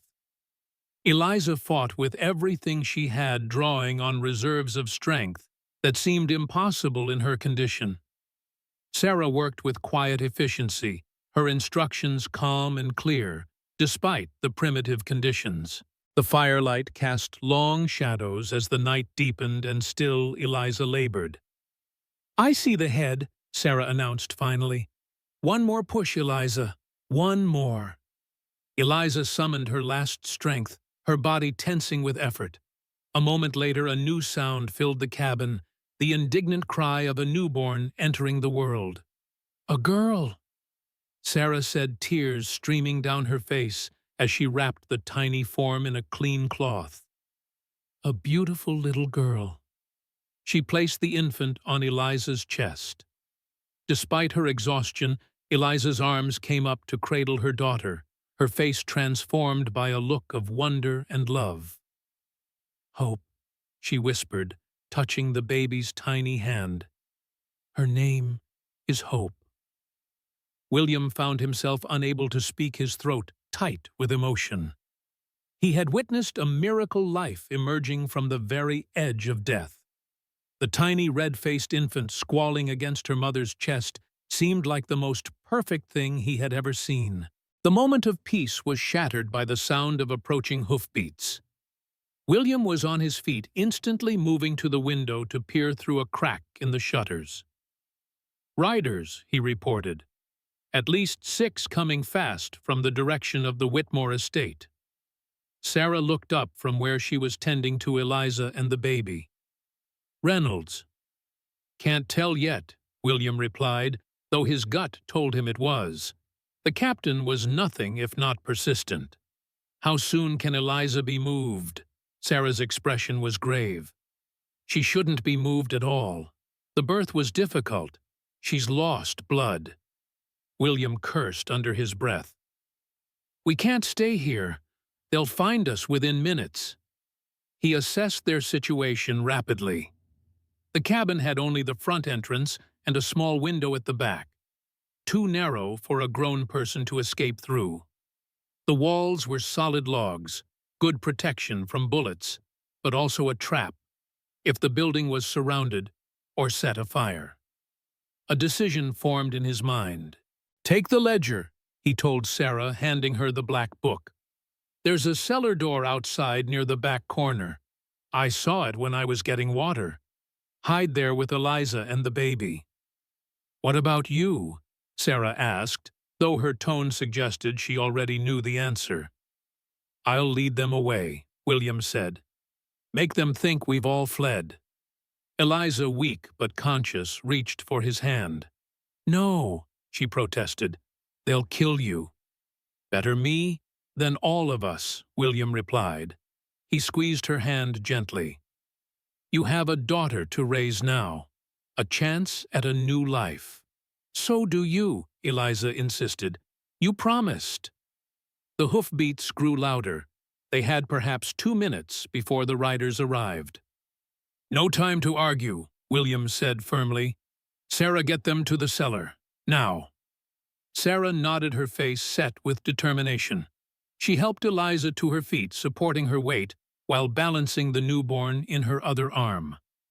William grabbed the ledger, pressing it into Sarah's hands. "Wait until they're gone," he instructed. "Then make for the colored settlement. Reverend Washington will help you reach Fort Hays and the federal marshal." William escorted them out the back of the cabin, locating the cellar doors half hidden by overgrown weeds. He pulled them open, revealing a shallow space that had once stored preserves and root vegetables for the foreman's family. Sarah descended first, then reached up to take the baby while William helped Eliza down the rough steps. The space was cramped and musty, but it would hide them from a cursory search. "Remember, wait until they're gone," William repeated, preparing to close the doors. "William," Eliza called softly. When he paused, she said, "You're a good man, better than you believe." He didn't know how to respond to that. Instead, he said, "Take care of Hope. Make sure she knows a better world than the one her mother faced." With that, he closed the cellar doors, arranging the weeds to conceal them once more. Then he returned to the cabin, working quickly to erase signs of the birth. He scattered the bloody cloths in the fireplace where they caught flame and turned to ash. He dumped the remaining water and set the bucket by the door, as if they had been preparing to leave. Taking the dead gunman's revolver, he checked the chambers. 4 bullets remained, not enough for a standoff, but perhaps enough to lead the pursuers on a convincing chase. The riders were nearly upon them now. William took a final look around the cabin, ensuring nothing remained to indicate Eliza and the baby's presence. Then he slipped out the front door and into the surrounding brush, positioning himself to observe the approaching party. 6 riders approached at a gallop, led by Captain Thomas Reynolds. Even in the darkness, Reynolds's military bearing was unmistakable. The men with him were a mix of soldiers and civilians, Richard's private gunman, William guessed. They reined in before the cabin, Reynolds signaling for silence as they surveyed the structure. Light from the dying fire was still visible through the shutters. "Cole," Reynolds called out. "We know you're in there. Come out now. "And I give you my word you won't be shot." William remained silent, watching from his hidden position. After receiving no response, Reynolds gestured to his men. Two dismounted, approaching the cabin from different angles, weapons drawn. The first kicked in the door, while the second covered him. "Clear," came the shout moments later. "But the fire's still warm. They haven't been gone long." Reynolds dismounted, entering the cabin himself. William used the opportunity to circle around behind the remaining riders, moving as silently as years of scouting had taught him. When Reynolds emerged from the cabin, his expression was thunderous. "Search the surrounding area," he ordered. "They can't have gotten far, not with a pregnant woman." The men spread out, beginning to comb the nearby brush. William knew it was only a matter of time before one of them discovered the cellar. He needed to act now. Raising the revolver, William fired a single shot into the air, then crashed noisily through the underbrush away from the cabin. "There!" shouted one of Reynolds's men. "To the north!" William ran, making deliberately heavy tracks in the soft earth. Behind him, he heard Reynolds shouting orders and the sound of men remounting their horses. Good. They were following him, not searching the cabin further. William pushed himself hard, ignoring the tearing pain in his side. His plan was simple, but desperate: led the pursuers as far from the cabin as possible, then lose them in the broken country to the north, where horsemen would be at a disadvantage. The riders gained on him quickly. William ducked behind a fallen tree as the first bullets whizzed past his head. He returned fire, not aiming to hit, but to slow their advance. "Cole," Reynolds's voice carried through the darkness. "There's nowhere to run. The ledger is what we want. Give it up and you might live." William didn't bother responding. Instead, he fired again and moved to a new position, working his way toward a rocky outcropping visible in the moonlight. If he could reach those rocks, he might find cover enough to evade the mounted pursuit. A bullet splintered bark inches from his head. Another tore through his already ruined coat. They were getting closer, and his strength was fading. The blood loss from his wound was taking its toll, making his movements slower. His thinking clouded. Still, he pressed on, drawing Reynolds and his men further from the cabin with each step. From Eliza and her newborn daughter. From the future he had promised to help them find. The rocky outcropping loomed ahead, a jumble of limestone boulders pushed up from the prairie floor. William scrambled up the slope, bullets kicking up dust around his feet. At the top, he paused to catch his breath and assess his situation. The view from the height gave him his first clear perspective on the night's events. To the south, the Whitmore estate burned brightly, flames now engulfing the entire east wing. To the west, his smaller diversionary fire had spread, creating a line of flame that threatened to become a genuine prairie fire, if not contained. And to the east, just visible in the distance, were the lights of Dodge City, oblivious to the drama unfolding on its outskirts. Reynolds and his men had dismounted at the base of the outcropping, unwilling to risk their horses on the treacherous slope. They spread out, preparing to ascend from multiple directions. William counted his remaining bullets. 2. Not enough.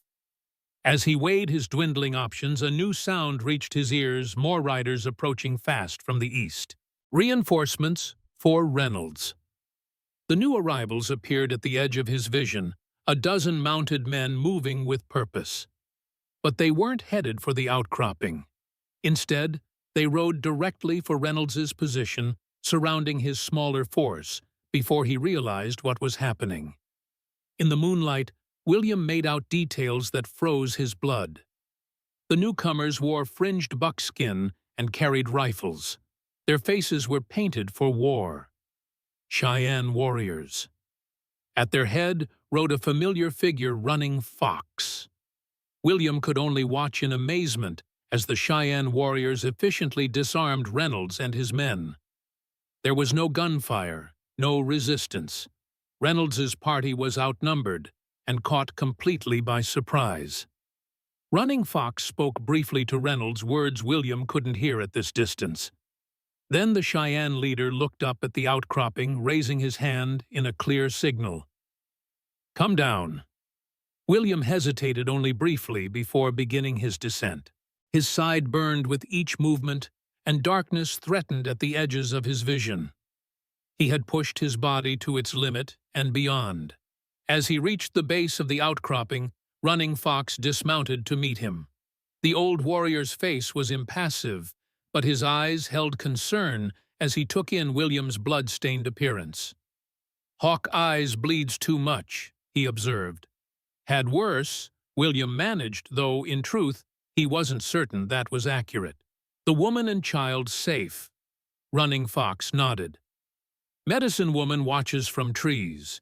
Says mother and child live." He gestured to the captive soldiers. "These men hunt you. Now they are hunted." Reynolds glared at William from where he knelt, hands bound. "This is treason, Cole," he spat. "Collaborating with hostiles against U.S. Army personnel." William approached Reynolds slowly, fighting to remain upright, as exhaustion and blood loss threatened to overwhelm him. "Treason," he repeated. "That's rich coming from you." He turned to Running Fox. "This man has been helping Richard Whitmore organize an armed insurrection. Former Confederate officers stockpiled weapons, planning to secede parts of Kansas and Missouri." Running Fox's expression darkened. "Many moons, white men fight white men. Cheyenne caught in middle always." He studied Reynolds with contempt. "This one wore blue coat, fought for Union. Now betrays own people." "For money and power," William confirmed. "The ledger proves it all. Names, dates, weapons, caches." At the mention of the ledger, Reynolds struggled against his bonds. "Where is it?" he demanded. "What have you done with it?" William smiled grimly. "Somewhere. You'll never find it. On its way to the territorial governor as we speak." It was a bluff. Sarah and Eliza were likely still hidden in the cellar, but Reynolds didn't know that. The captain's face contorted with rage and fear. "You're a dead man, Cole," he hissed. "Richard has connections you can't imagine." "This changes nothing." "This changes everything," William corrected him. "Your conspiracy dies tonight, Reynolds, along with whatever's left of your honor." William turned away suddenly, overcome by a wave of dizziness. He stumbled, and Running Fox caught him, lowering him gently to the ground. "Hawkeyes needs medicine," the Cheyenne announced. He called to one of his warriors who approached with a pouch of herbs. As Running Fox began treating William's wound, applying a pungent paste that burned like fire, William asked, "Why did you come back?" "I thought you were warning your people about Whitmore's men." Running Fox worked in silence for a moment, binding the wound with strips of clean buckskin.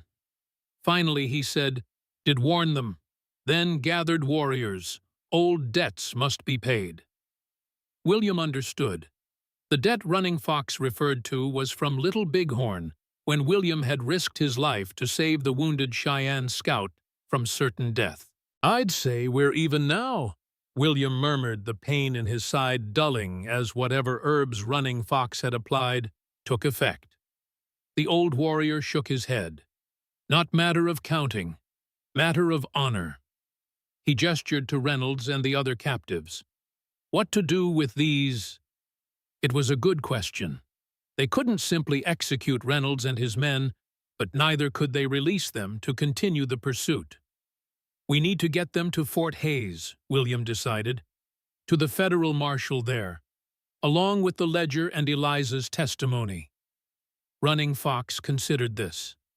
Long journey, dangerous. "No choice," William replied. "It's the only place with authority to act on what we've uncovered." The Cheyenne nodded slowly. "My warriors will help, guide through safe paths." William closed his eyes, briefly overcome with gratitude for this unlikely alliance. When he opened them again, he asked, "The woman and child, can your people bring them here? We should move as soon as possible before Richard sends more men."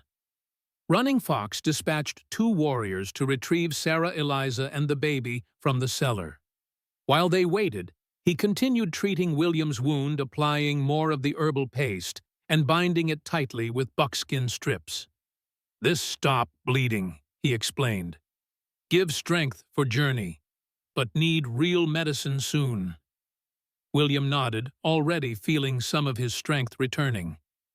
The herbs contained some kind of stimulant, pushing back the effects of blood loss and exhaustion. It wouldn't last forever, but it might get him to Fort Hayes. Reynolds watched this exchange with barely concealed contempt. "You're siding with savages against your own kind, Cole," he said. "You'll hang for this." William didn't bother responding. Reynolds' world. The world of corrupt officers, power-hungry businessmen, and lingering Confederate sympathizers was crumbling around him. The captain simply hadn't accepted it yet. The 2 Cheyenne warriors returned within the hour, Sarah and Eliza with them. Eliza rode double with one warrior cradling her newborn daughter against her chest. Despite her obvious exhaustion, she sat straight-backed and proud. When she saw William alive, but wounded relief flooded her face. "You stubborn fool," she said, but her tone held no anger, only affection. Sarah dismounted quickly, moving to examine William's wound. "Cheyenne medicine," she observed, studying Running Fox's handiwork. "Good for now, but you'll need proper care." "We all will," William replied. He nodded toward Reynolds and his bound men. "Running Fox and his warriors have agreed to escort us to Fort Hayes, to the federal marshal." Sarah's expression was grim but determined. "It's our best hope," she agreed. "Richard will have every lawman in Dodge City hunting us by morning." She held up the ledger. "This is too important to fall back into his hands." Arrangements were made quickly. Reynolds and his men were mounted on their own horses, hands bound to their saddles. The Cheyenne warriors positioned themselves around the prisoners' weapons ready should any attempt escape. William insisted on riding his own horse, despite Sarah and Running Fox's concerns about his wound. "I've ridden with worse," he maintained, though in truth he wasn't certain how long he could stay in the saddle. As they prepared to depart, Eliza guided her horse alongside William's. In the moonlight, her face was pale, but composed, her eyes clear with purpose. The tiny bundle in her arms. Hope slept peacefully, unaware of the dangers surrounding her first hours of life. "I never thanked you," Eliza said softly, "for saving us that first day, for everything since." William shook his head. "You saved yourself, Eliza, Elf. I just helped a little along the way." She smiled at that. "We saved each other, I think." She glanced down at her daughter. "And now we have someone else to protect." William followed her gaze to the sleeping infant. Something tightened in his chest, a feeling he'd thought long dead after Hannah's passing. A desire to protect, to build something lasting in a world that too often tore things down. "Fort Hayes is 3 days' ride," he said. "Once we deliver Reynolds and the evidence to the federal marshal, you'll be free. To go wherever you want, start a new life." "And you?" Eliza asked. "What will William Cole do when this is over?" It was a question he hadn't allowed himself to consider. For 7 years he'd existed, rather than lived, a ghost haunting the margins of his own life. Now, suddenly, future possibilities stretched before him like an open prairie. "I haven't thought that far ahead," he admitted. Eliza's expression softened. "Think about it," she suggested. "There's a place for you if you want it. With us." Before William could respond, Running Fox approached, indicating they were ready to depart. The conversation would have to wait. Their small caravan moved out, heading northwest toward Fort Hays. The Cheyenne warriors rode in a protective formation around the core group William Eliza, with the baby Sarah and the prisoners. They avoided the main trails, following instead the hidden paths known only to the native inhabitants of the land. Dawn was breaking as they crossed the Arkansas River at a shallow ford 20 miles from Dodge City. The eastern sky lightened from black to purple to pink, revealing a landscape transformed by the night's events. To the southeast, a smudge of smoke still marked the Whitmore estate, though the flames had died down. William rode beside Running Fox at the head of the group, watching the horizon for signs of pursuit. His wound throbbed beneath its buckskin binding, but the Cheyenne medicine continued to dull the worst of the pain. "Richard will send more men," he observed, "once he realizes Reynolds has failed." Running Fox nodded. "Already coming," he replied. "Dust to south. Many riders." William squinted in the direction the Cheyenne indicated. Just visible on the horizon was a faint cloud of dust horsemen riding hard from the direction of Dodge City. "How many?" William asked. Running Fox studied the dust cloud. 20, maybe more, moving fast. Too many to fight even with the Cheyenne warriors. Their only advantage was their head start and Running Fox's knowledge of the terrain. "We need to reach the Smoky Hill River by nightfall," William decided. "Cross into rougher country where horses are less effective." Running Fox agreed. "No place. Old trading post near river, good for defending." They pushed their mounts harder, eating up miles of rolling prairie as the sun climbed higher. The dust cloud behind them grew larger, confirming William's fears. Richard had indeed sent a substantial force in pursuit. By midday, they reached a series of low hills that provided some cover from distant observers. Running Fox called a brief halt to rest the horses and allow Eliza to nurse her infant daughter. William used the opportunity to check on Reynolds and the other prisoners. The captain sat rigid in his saddle, eyes burning with hatred. "This is your last chance, Reynolds," William said quietly. "Tell me how extensive Richard's network is, how many men he has, how far the conspiracy reaches." Reynolds spat on the ground. "Go to hell, Cole." "You first," William replied without heat.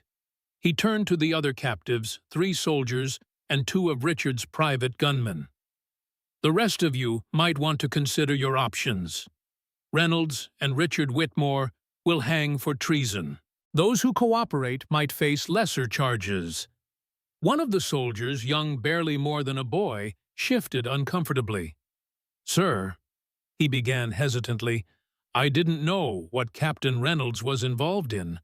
We were just following orders to pursue fugitives." "Shut your mouth, Private," Reynolds snapped.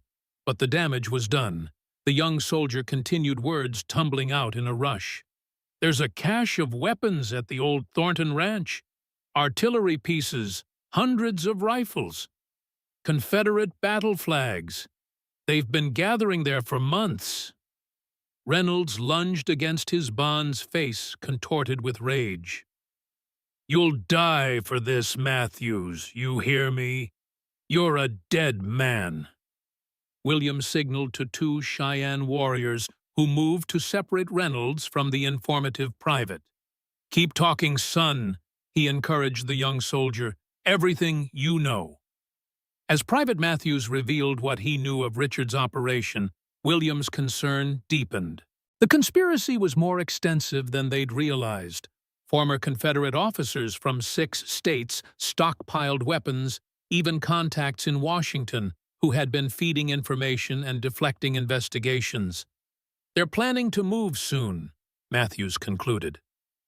"Within the month, starting with attacks on railroad junctions and telegraph offices, then seizing control of key towns." He looked down, ashamed. They said it would be a glorious resurrection of the Confederate cause, a chance to rewrite the end of the war. William exchanged grim glances with Sarah, who had joined them during Matthews's confession.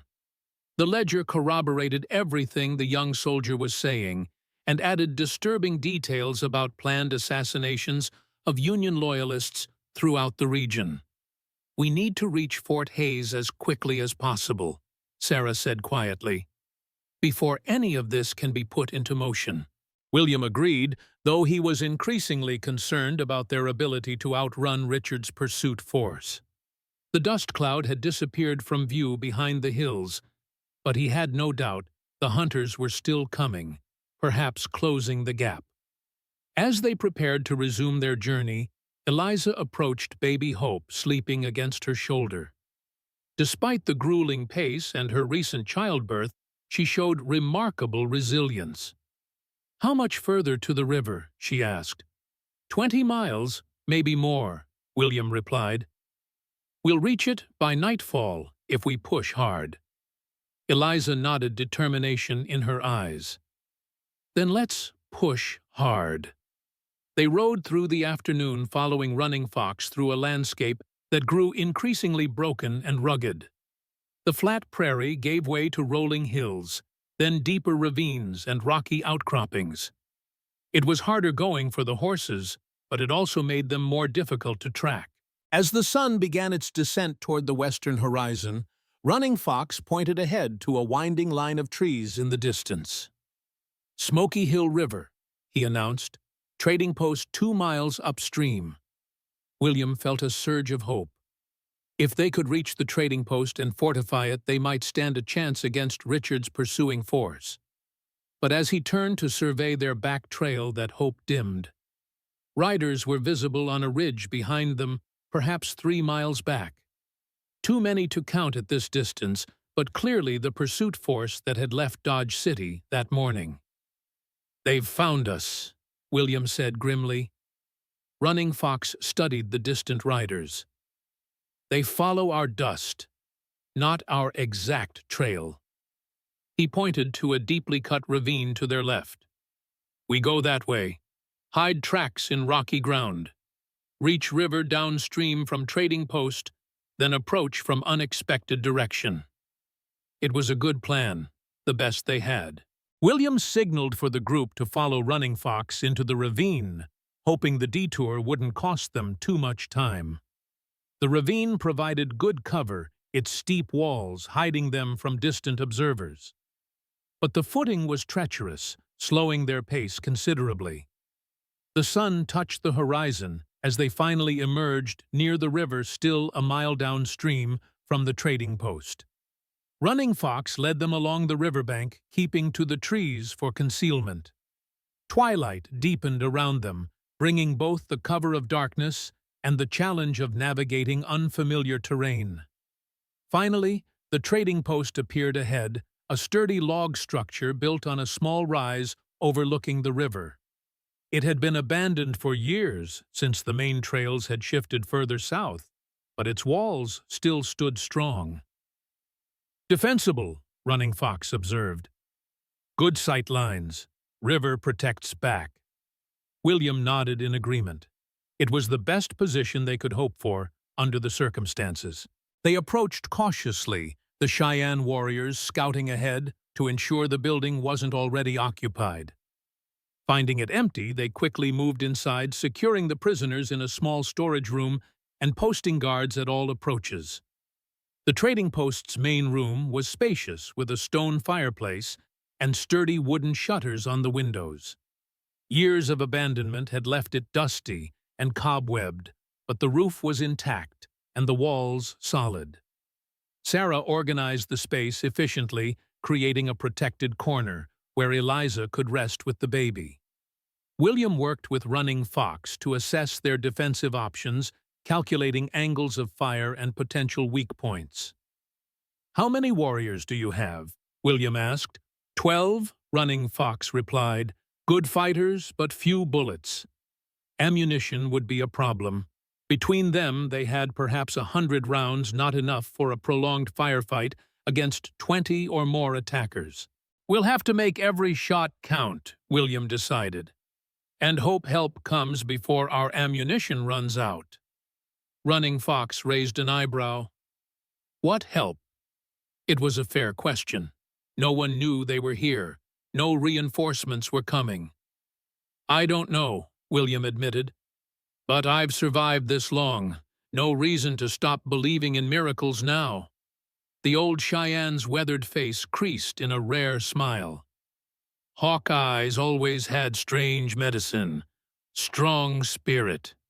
He clasped William's shoulder. "We fight well tomorrow. Die well if necessary."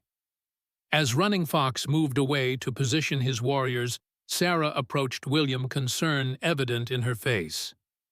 "I need to check your wound," she said. "The Cheyenne medicine has helped, but you've been riding all day." William allowed her to examine the injury, wincing as she removed the buckskin binding. The wound had stopped bleeding, but the skin around it was hot and red, early signs of infection. "You need a doctor," Sarah said bluntly. "Real medicine." "Not likely to find one tonight," William replied with a wry smile. "Just do what you can." Sarah cleaned the wound with water from the river and reapplied some of Running Fox's herbal paste before binding it with fresh cloth torn from her petticoat. It wasn't proper medical care, but it would have to do. As she worked, William asked, "How is Eliza and the baby?" Sarah's expression softened. "Remarkably well considering. Eliza is stronger than she looks, and Little Hope seems determined to live up to her name." William glanced across the room to where Eliza sat against the wall, cradling her sleeping daughter. In the fading light filtering through the shuttered windows, they formed a tableau of quiet dignity, a new mother protecting her child against all odds. "If we don't make it to Fort Hays," William began. "We will," Sarah interrupted firmly. "But if we don't," he persisted, "the ledger needs to reach the federal marshal. Everything Private Matthews revealed confirms what's in those pages. This isn't just about the Whitmores anymore. It's about preventing another war." Sarah nodded gravely. "I understand, but let's focus on surviving the night first." As darkness fell completely, they prepared for a long vigil. Running Fox's warriors took up positions at windows, and the single-door rifles ready. The prisoners remained secured in the storage room, with 2 guards watching them constantly. William checked and rechecked his weapons, the revolver he'd taken from Lydia's gunman, now with only 2 bullets remaining, and a rifle borrowed from one of the Cheyenne. Not much, but it would have to do. He made a final circuit of their defenses, speaking quietly with each of the warriors before returning to the main room.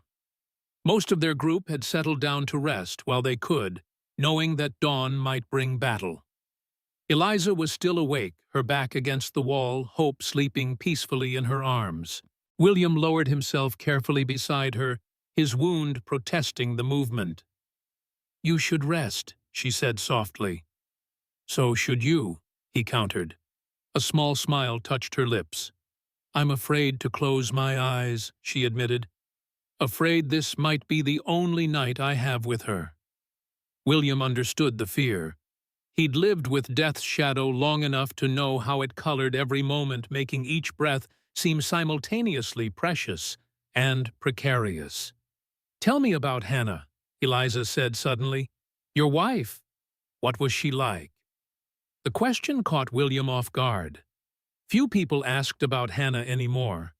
Those who knew him during that time avoided the topic as if speaking her name might reopen wounds best left closed. "She was light," he said finally. "That's the word that comes to mind. Not just her appearance, though she was fair-haired and slight, but her spirit. She brought brightness wherever she went." He paused, memories flooding back. "She was a teacher before we married. Taught at a small school in Topeka. Believed education was the key to healing the country after the war." "She sounds wonderful," Eliza said softly. She was. William swallowed past the tightness in his throat. When she died, that light went out. Not just for her, but for me, too. I've been living in darkness ever since. Eliza shifted slightly, adjusting hope in her arms. And now? William considered the question. The past few days had changed something in him, awakened parts he'd thought long dead. Now, he repeated. Now I think I see a glimmer again, just a spark. But it's there. Eliza's free hand found his in the darkness, her fingers intertwining with his. They sat in silence for a time, the only sounds the soft breathing of the baby and the occasional murmur of the Cheyenne warriors at their posts. If we survive this, Eliza said eventually, what will you do? It was the same question she'd asked earlier, but now William had an answer. I'd like to build something, he said. A home. Not just a cabin, but a real home. Somewhere safe. He hesitated, then added, if you and Hope would want that. In the darkness, he couldn't see Eliza's expression, but he felt her hand tighten on his. We would, she said simply. The moment stretched between them, fragile and precious. Then, Running Fox appeared, his silhouette framed against the faint starlight from a window. Riders coming, he announced quietly. Many from south. William rose, careful not to disturb Hope. How far? 3 miles, maybe less. Moving slow. Careful. Richard's men approaching under cover of darkness. William had expected they might try a night attack, hoping to catch their quarry sleeping. Wake everyone, he instructed. Battle positions. As Running Fox moved to alert the others, William turned back to Eliza. Stay low, away from the windows. If they breach the walls... He didn't finish the thought. I know, she said, her voice steady. I'll do what's necessary. William knew she would. This was a woman who had survived her family's betrayal, brutal assault, childbirth in an abandoned cabin. She would protect her daughter with every ounce of strength she possessed. He bent down, pressed a kiss to her forehead, then another to the sleeping infant's head. For luck, he said. Then he moved to the door, rifle in hand, to face whatever came with the dawn. The old trading post stood silent in the pre-dawn darkness, its weathered logs a last bastion against the approaching storm. Inside, William positioned himself at a front window, rifle ready, watching as the eastern sky gradually lightened from black to deep blue. Beside him, Running Fox crouched motionless, his weathered face betraying no emotion. How many? William asked softly. 25, maybe 30, the Cheyenne replied. They wait for light. William nodded grimly. It was a sound, tactical decision. Richard's men would want visibility for their assault, especially against defenders in a fortified position. The first fingers of dawn crept across the prairie, revealing their predicament in stark detail. Richard's force had surrounded the trading post during the night, establishing positions in a rough circle about 200 yards out. They had the advantage of numbers and ammunition, but William's group held the stronger defensive position. They'll try to negotiate first, William predicted. Offer terms. Running Fox made a dismissive sound. White man's words, empty wind. True enough, William agreed, but it buys us time. Time for what he wasn't certain. They were outnumbered with limited ammunition and no reinforcements coming. Even if they held out through the day-night, would bring new dangers, fire perhaps, or a concentrated rush from multiple directions. Sarah approached carrying 2 tin cups of coffee brewed from supplies found in the trading post's abandoned stores. It's old, she warned, but hot. William accepted the cup gratefully, letting the bitter warmth spread through him. The Cheyenne medicine had kept him going through yesterday's hard ride, but he could feel his strength ebbing. The wound in his side throbbed with each heartbeat, a persistent reminder of his mortality. "How's Eliza?" he asked. "Resting," Sarah replied. "The baby fed well during the night. Both are stronger than I expected." She glanced toward the window. "What are our chances, honestly?" William took another sip of coffee before answering. "Depends on what Richard wants most. If it's the ledger, he might accept terms. If it's revenge—" He let the sentence hang unfinished. A movement in the enemy line caught his attention. A single rider emerged from behind a cluster of boulders, carrying what appeared to be a white flag. He approached slowly, stopping about 50 yards from the trading post. "William Cole," the rider called. "I have a message from Richard Whitmore." William turned to Running Fox. "Cover me," he said, handing the Cheyenne his rifle. "If they make any sudden moves, shoot to kill." Running Fox nodded, accepting the weapon. William moved to the door, opening it just enough to step outside onto the small porch. He kept his hand near the revolver at his hip, though with only 2 bullets remaining, it offered more psychological comfort than practical defense. "I'm listening," he called to the messenger. The rider, a young man with the hard eyes of a hired gun, straightened in his saddle. "Mr. Whitmore offers these terms. Surrender the ledger and the woman called Sarah Winters, and the rest of you can ride free. You have 1 hour to decide." William's jaw tightened. So Richard wanted the ledger as expected, but also Sarah, the one person besides Eliza who could testify about Richard's true identity and crimes. "Tell Whitmore I'll consider his offer," William replied, not revealing his immediate rejection of these terms. "But I want proof he's actually out there. Let me speak to him directly." The messenger hesitated, then nodded. "I'll relay your request." He wheeled his horse and rode back toward the enemy line. William returned inside, where Sarah Running Fox and several Cheyenne warriors had been listening. "You're not considering it?" Sarah asked, though her tone suggested she already knew the answer. "Of course not," William confirmed. "But I want to see Richard face to face. Gauge his desperation." "Could be trap," Running Fox warned. "Almost certainly is," William agreed. "But we need to stall for time, and I'd rather know exactly who we're facing." While they waited for a response, William checked on Eliza and the baby.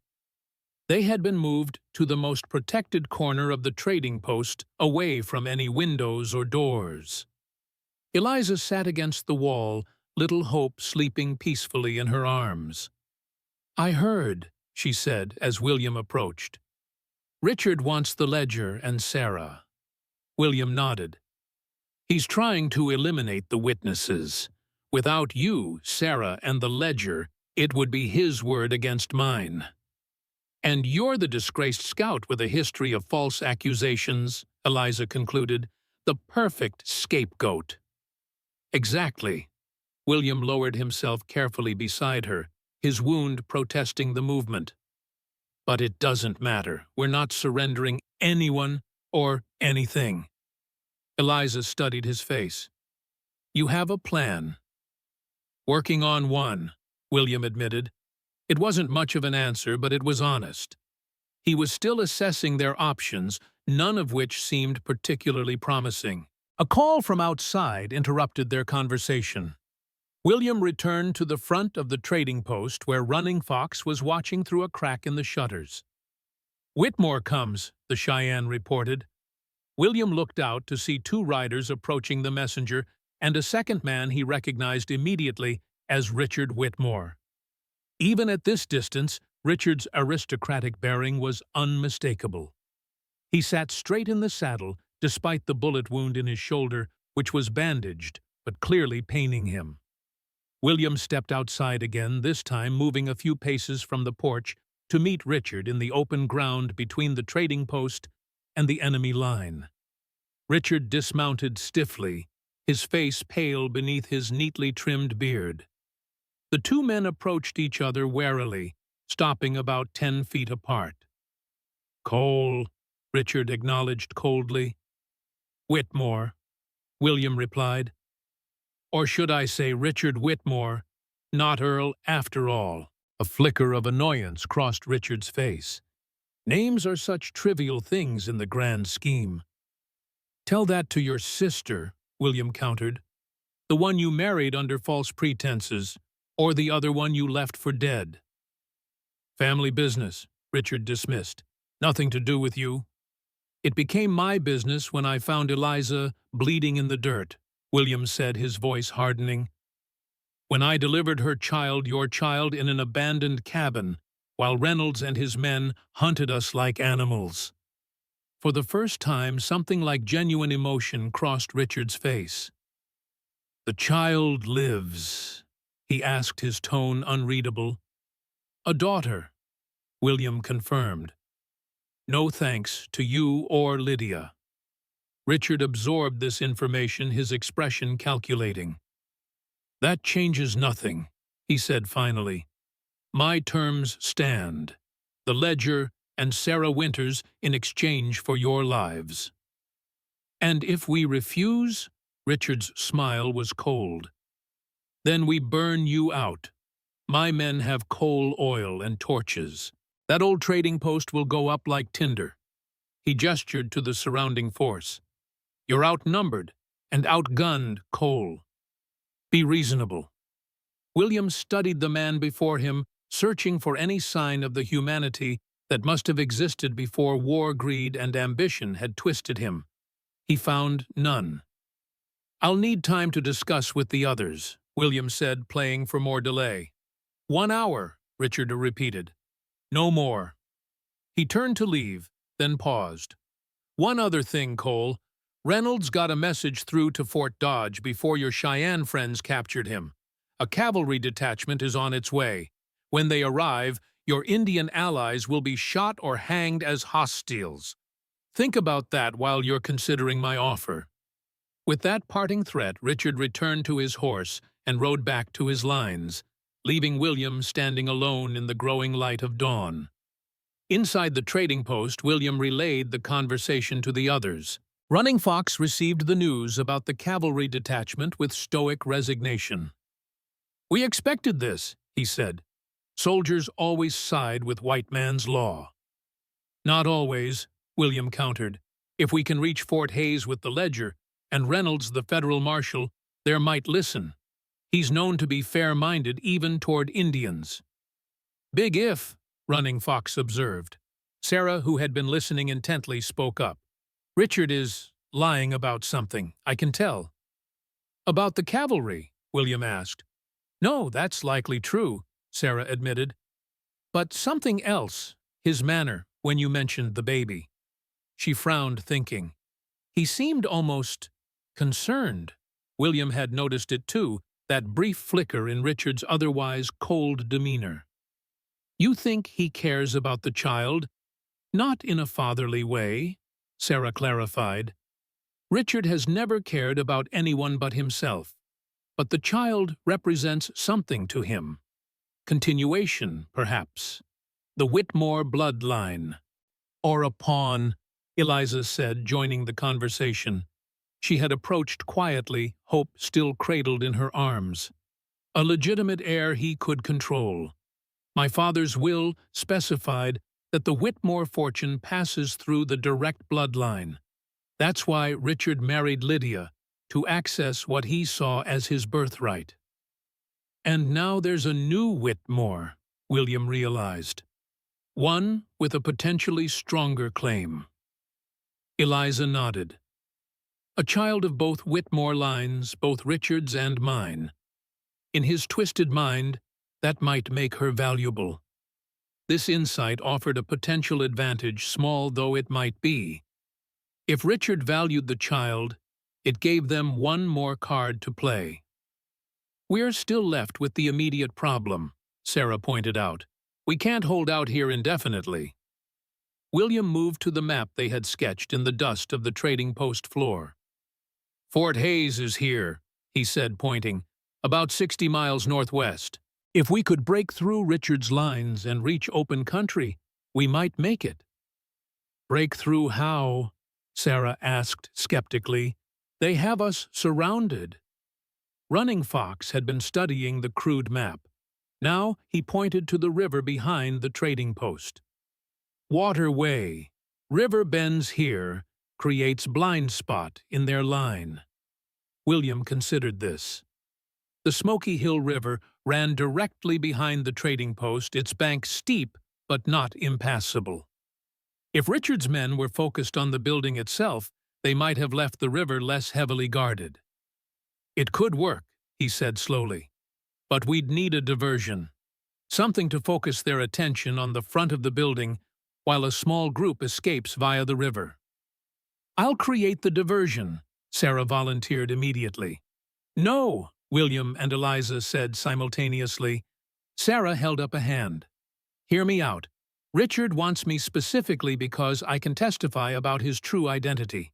That makes me valuable. He won't risk having his men shoot me. Her expression was determined. I can walk out the front door under a flag of truce, pretending to surrender. While they're focused on me, the rest of you can slip out the back. It's too dangerous, Eliza protested. Richard can't be trusted. Which is why I won't actually surrender, Sarah explained.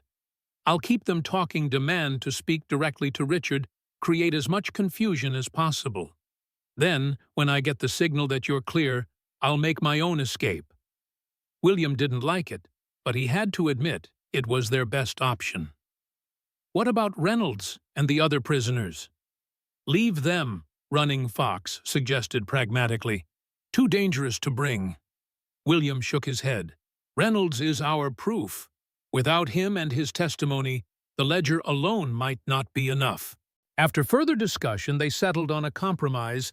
They would take Reynolds, only leaving the other prisoners secured, but with a chance to free themselves after a few hours. William would lead the main group, Eliza, Hope, Reynolds, and half the Cheyenne warriors out via the river route. Running Fox would remain with Sarah and the rest of the warriors to maintain the illusion that everyone was still inside.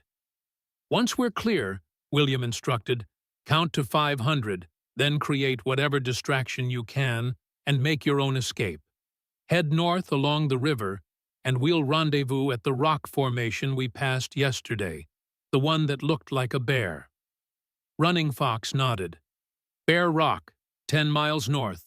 Good meeting place. With their plans set, they made preparations. The baby was secured in a makeshift sling across Eliza's chest, allowing her to keep both hands free if necessary. Reynolds was bound and gagged, his expressions of outrage ignored.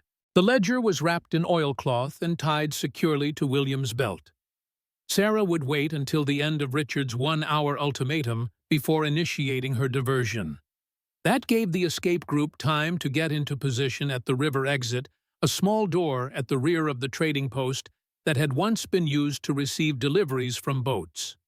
As the deadline approached, William found himself alone with Sarah for a brief moment. The older woman had been a constant source of strength throughout their ordeal, her practical courage an anchor in the storm. "Thank you," he said simply, "for everything." Sarah smiled, the lines around her eyes crinkling. "Just doing what needs to be done, Mr. Cole, as you have." "William," he corrected. "After all this, I think we can use first names." "William, then." Her expression grew serious. "Take care of them. Eliza and Hope. They're the future. Something good that can come from all this darkness." "I will," he promised. "With my life, if necessary." Sarah nodded, satisfied. "I know you will. That's why she loves you." William started. "Eliza doesn't—" "Oh, please," Sarah interrupted with a knowing look. "I raised that girl from childhood. I know her heart better than she does sometimes." She patted his arm. "Now go. Your future is waiting." With those words lingering in his mind, William joined the escape group at the rear door. Eliza was already there, Hope secured against her chest, her face set with determination. The 6 Cheyenne warriors who would accompany them were positioned nearby, weapons ready. Reynolds knelt between two of them, his eyes burning with hatred above his gag. William checked the angle of the sun. Richard's deadline would expire in approximately 10 minutes. "Ready?" he asked quietly. Eliza nodded. "Ready." William turned to the Cheyenne warriors. "We move fast, stay low. Follow the riverbank north until we're clear of their lines, then cut northwest toward Fort Hays." The warriors acknowledged with silent nods. They understood the stakes as well as anyone their people had suffered. Too many broken promises, too many betrayals by white authority. This mission represented perhaps their only chance for justice. William opened the rear door a crack, surveying the steep bank that led down to the river. No sign of guards on this side. Running Fox's assessment of the blind spot had been correct. "Now," William whispered. One by one, they slipped out the door and down the bank, keeping low to avoid being spotted from the flanks. The morning sun cast long shadows, providing additional cover as they reached the water's edge. The Smoky Hill River was running high with spring melt, its current swift but not unmanageable. They would need to wade along the edge for several hundred yards before finding a suitable place to climb the opposite bank and make their escape. William led the way, testing the depth with each step. The cold water immediately soaked his boots and pants, the chill a shock to his system. Behind him came Eliza, one hand steadying herself against the bank, the other protectively covering Hope in her sling. The Cheyenne warriors followed, two of them firmly guiding Reynolds, who struggled against his bonds but could make little resistance. They had covered perhaps 100 yards. When a shout came from the trading post, Sarah's diversion had begun. William signaled for the group to continue moving, using the distraction to increase their pace. From their position along the riverbank, they could hear but not see what was transpiring.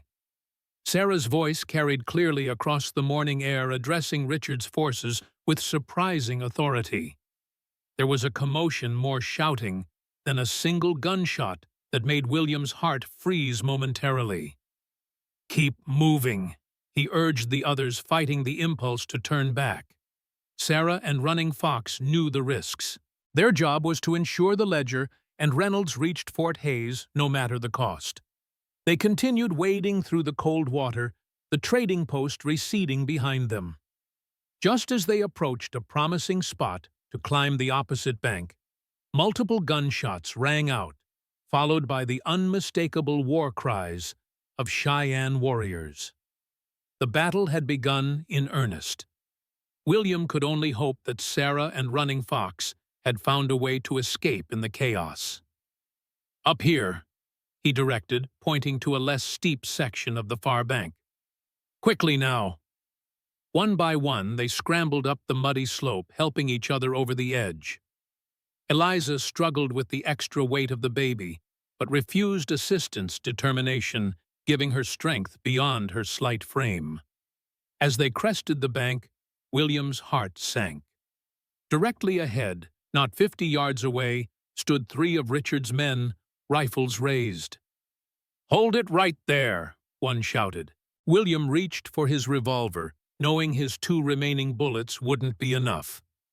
Before he could draw, however, 2 arrows struck with deadly accuracy, dropping 2 of the gunmen where they stood. The third managed to fire a wild shot before a third arrow found his chest. 3 Cheyenne warriors materialized from the tall grass, retrieving their arrows from the fallen men with practiced efficiency. They had been scouting ahead of the main group, providing silent protection. "More coming," one warned in broken English, pointing back toward the trading post. "Many." William nodded his thanks. "Lead the way," he instructed. "Find us a path north." The expanded group moved quickly through the tall prairie grass, heading away from the river and the sounds of battle behind them. The Cheyenne scouts led them through hidden depressions and gullies, using the landscape to shield their movement from distant observers. After an hour of hard travel, they paused in a sheltered ravine to rest briefly and check on Eliza and the baby. Hope had remained remarkably quiet throughout their escape, as if sensing the need for silence. Eliza looked exhausted, but determined, refusing to complain despite the rigors of their journey so soon after childbirth. "How much further to Bear Rock?" William asked one of the scouts. "Half day," came the reply. "If no trouble." That was a big if. Richard's men would be scouring the countryside once they realized their quarry had escaped. And somewhere behind them, a cavalry detachment might be approaching, bringing a new threat to their Cheyenne allies. Reynolds, still bound and gagged, watched their deliberations with cold calculation in his eyes. William approached the captain, removing the gag so he could speak. "Anything you want to say?" William asked. "Last chance to cooperate before we reach Fort Hays." Reynolds worked his jaw, relieved of the gag's pressure. "You're all dead," he said simply. "Richard's men, the cavalry, doesn't matter who finds you first. The result will be the same." "Perhaps," William acknowledged, "but the ledger will still reach the federal marshal. Your conspiracy ends either way." Something flickered in Reynolds's eyes. Doubt, perhaps. "The marshal at Fort Hays is just one man. Our network extends to Washington itself. Senators, judges, even cabinet members. All named in the ledger," William pointed out, "all implicated in treason." Reynolds fell silent, the reality of his situation seemingly sinking in for the first time. They resumed their journey, maintaining a steady pace through the rolling prairie. By mid-afternoon, Bear Rock came into view, a distinctive formation that indeed resembled a bear standing on its hind legs, visible for miles across the flat landscape. William approached cautiously, alert for any sign of ambush. The formation provided excellent cover with numerous crevices and overhangs where a person could hide. But it also made an obvious landmark, one that Richard might have identified as a potential rendezvous point. "Wait here," he instructed the others, leaving Eliza, Hope, and Reynolds with the Cheyenne warriors, while he scouted ahead with one of the warriors. They circled the rock formation once, finding no immediate signs of danger. But as they approached from the eastern side, William spotted fresh horse tracks, multiple animals recently passed. "Trouble," his companion observed quietly. William nodded in agreement. Someone had reached Bear Rock before them. Friend or foe remained to be seen.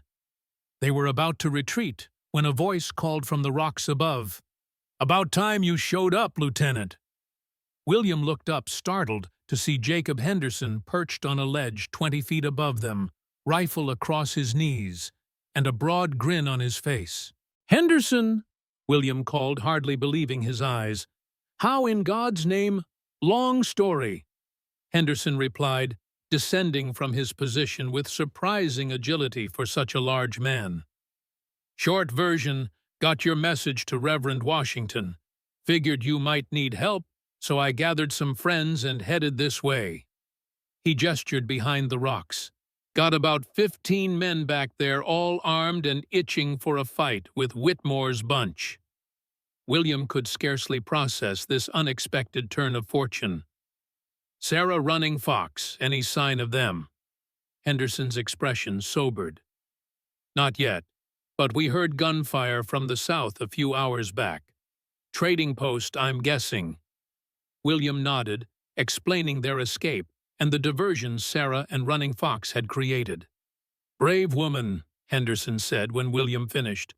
"And that Cheyenne friend of yours, solid as they come." "They may still make it," William said, though uncertainty tinged his voice.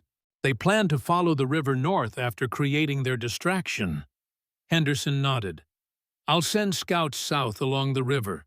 If they are out there, we'll find them." William signaled for the rest of their group to approach. When Eliza emerged from the tall grass, baby Hope still secured against her chest, Henderson's eyebrows rose in surprise. "You've been busy, Lieutenant," he observed dryly. "Not what you're thinking," William corrected him. "This is Eliza Whitmore and her daughter, Hope. He quickly explained the complicated family dynamics, watching Henderson's expression shift from confusion to disgust as he understood Richard Whitmore's true relationship to Eliza and the child.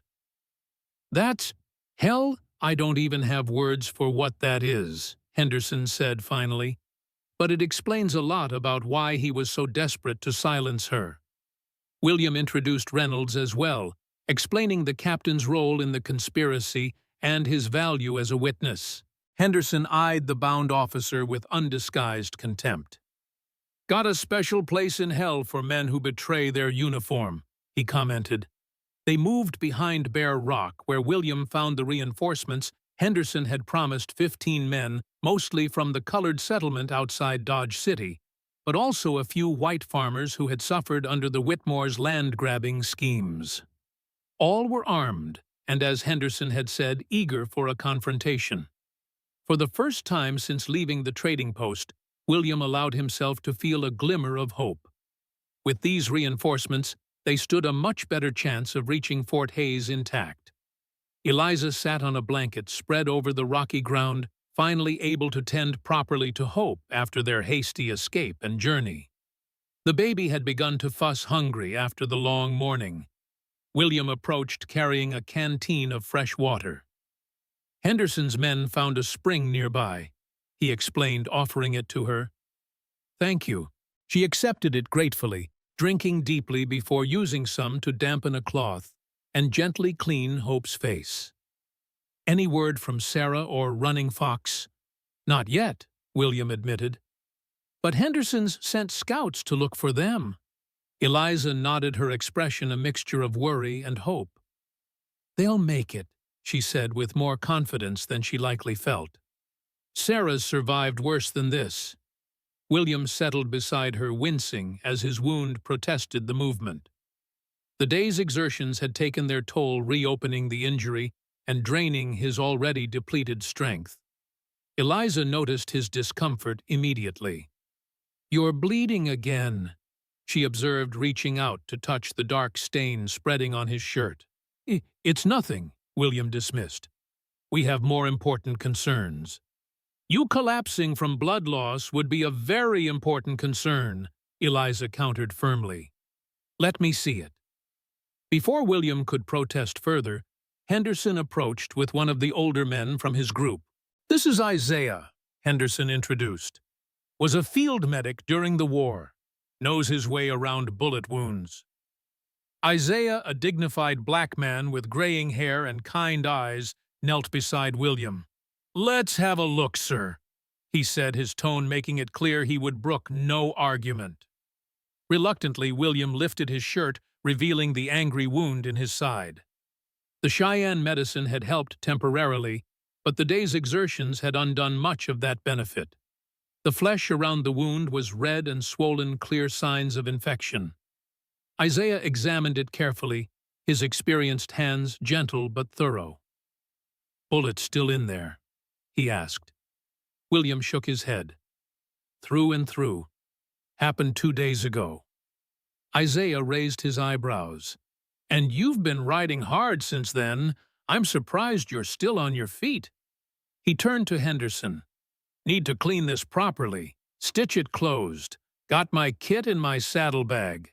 As Isaiah went to retrieve his medical supplies, Henderson squatted beside William. "Scouts are back," he reported in a low voice. "No sign of Sarah or Running Fox along the river. But they found something else." He hesitated. "Cavalry patrol moving fast from the southeast. 20 men, maybe more." William absorbed this news grimly. "Reynolds's reinforcements. Looks that way," Henderson confirmed. "They'll reach this position by nightfall at their current pace." Another complication in an already complex situation. The cavalry would view the Cheyenne warriors as hostile regardless of the circumstances, and Henderson's group, mostly colored men with guns, would be similarly suspect in the eyes of frontier military authority. "We need to reach Fort Hays before they catch us," William decided. "How far?" 30 miles, give or take, Henderson estimated. Could make it by tomorrow afternoon, if we push hard. William nodded. We leave as soon as Isaiah finishes with this wound. And Henderson? He caught the larger man's arm as he started to rise. Your men need to understand. If the cavalry catches us, they should surrender peacefully. Fighting will only confirm whatever lies Reynolds has told them. Henderson's expression was skeptical, but he nodded. I'll tell them. Not sure they'll listen given the history, but I'll try. As Henderson moved away to brief his men, Isaiah returned with his medical kit. The next 20 minutes were an exercise in endurance as the former medic cleaned, disinfected, and stitched William's wound. Eliza held his hand throughout, her grip firm and reassuring. Should hold, Isaiah said, finally applying a clean bandage. But you need rest, proper care. This riding and fighting isn't doing you any favors. Rest will have to wait, William replied, pulling his shirt back down. We need to move out soon. Isaiah shook his head disapprovingly, but didn't argue. He had seen enough of war to understand that necessity often overrode medical prudence. As the group prepared to depart, a commotion arose from the sentries posted on Bear Rock's summit. William climbed painfully to investigate Henderson at his side. From their elevated position, they could see a single rider approaching from the south, moving at a gallop, despite the horse's obvious exhaustion. Even at this distance, the rider's distinctive buckskin clothing was unmistakable. Running Fox. William breathed relief washing over him. Henderson dispatched 2 men to meet the approaching Cheyenne and guide him safely to their position. Within minutes, Running Fox had dismounted at the base of Bear Rock, his normally impassive face marked with fatigue and what looked like soot. Trading post burned, he reported without preamble. Whitmore men set fire after finding us gone. And Sarah? William asked, dreading the answer. Running Fox's expression remained neutral. Captured. Whitmore men took her. She fought, well killed too, before they overwhelmed her. William closed his eyes, briefly absorbing this blow. Is she alive? Yes. Running Fox confirmed. Whitmore wants her alive, for questioning. That was something, at least. As long as Sarah lived, there was hope of rescuing her. But their immediate priority had to be reaching Fort Hays with the Ledger and Reynolds.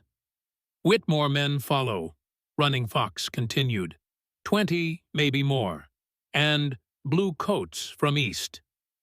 We know, William acknowledged. We're preparing to leave for Fort Hays immediately. He studied his old friend with concern. Are you able to continue? You've ridden hard. Running Fox straightened, pride evident in his bearing. Cheyenne warrior can ride until his heart stops.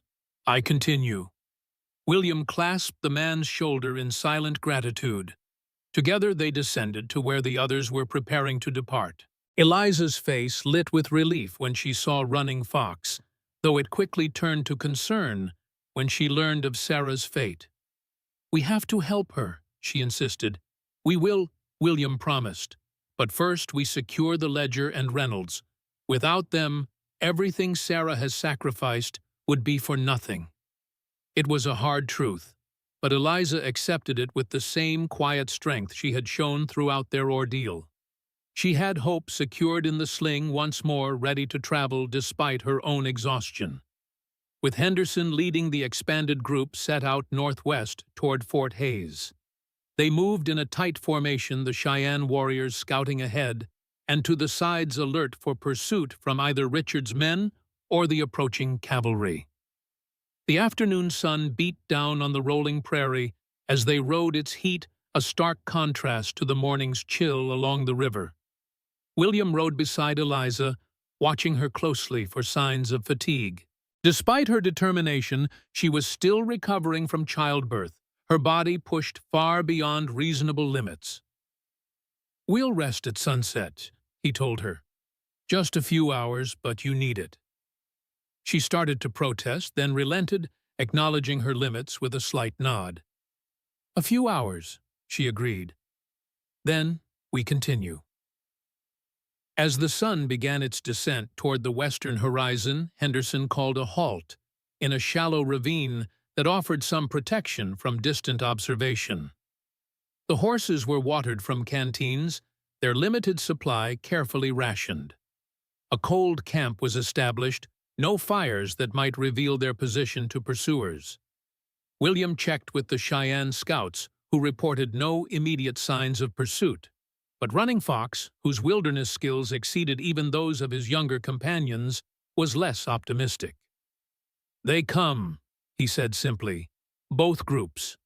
We'll reach this place by morning." William nodded, accepting the assessment. "Then we leave before dawn. Travel through the night if necessary." "Dangerous," Running Fox cautioned. "Easy to lose way in dark. More dangerous to be caught between Richard's men and the cavalry," William countered. "We need to reach Fort Hays by tomorrow, whatever it takes." Running Fox considered this, then nodded once.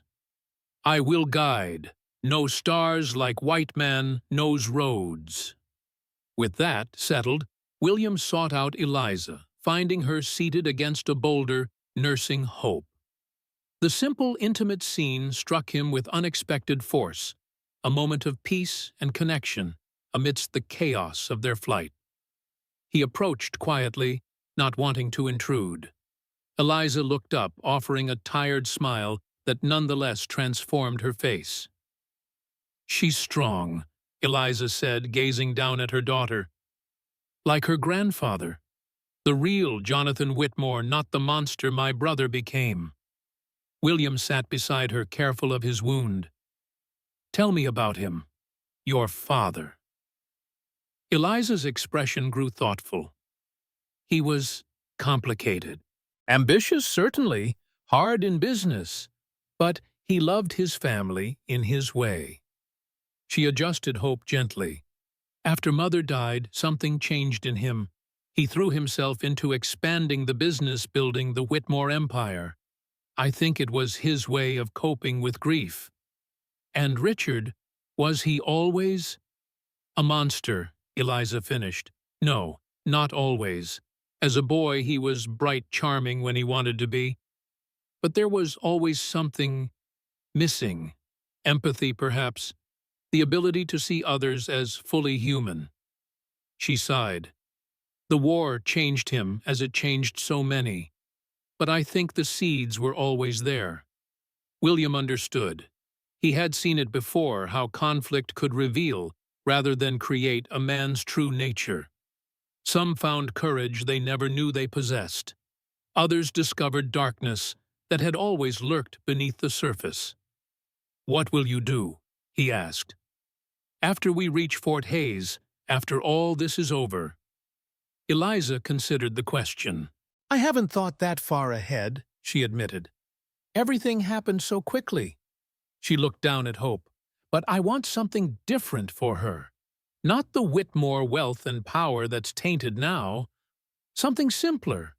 A quiet place where she can grow up without shadows."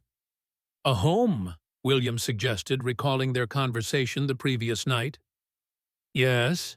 Eliza's eyes met his. "A home, with people who love her."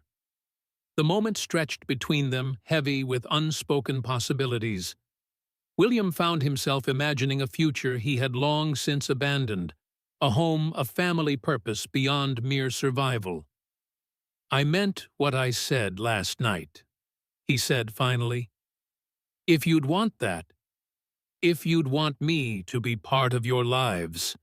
Eliza reached out her free hand, finding his. "I would," she said simply. "Very much."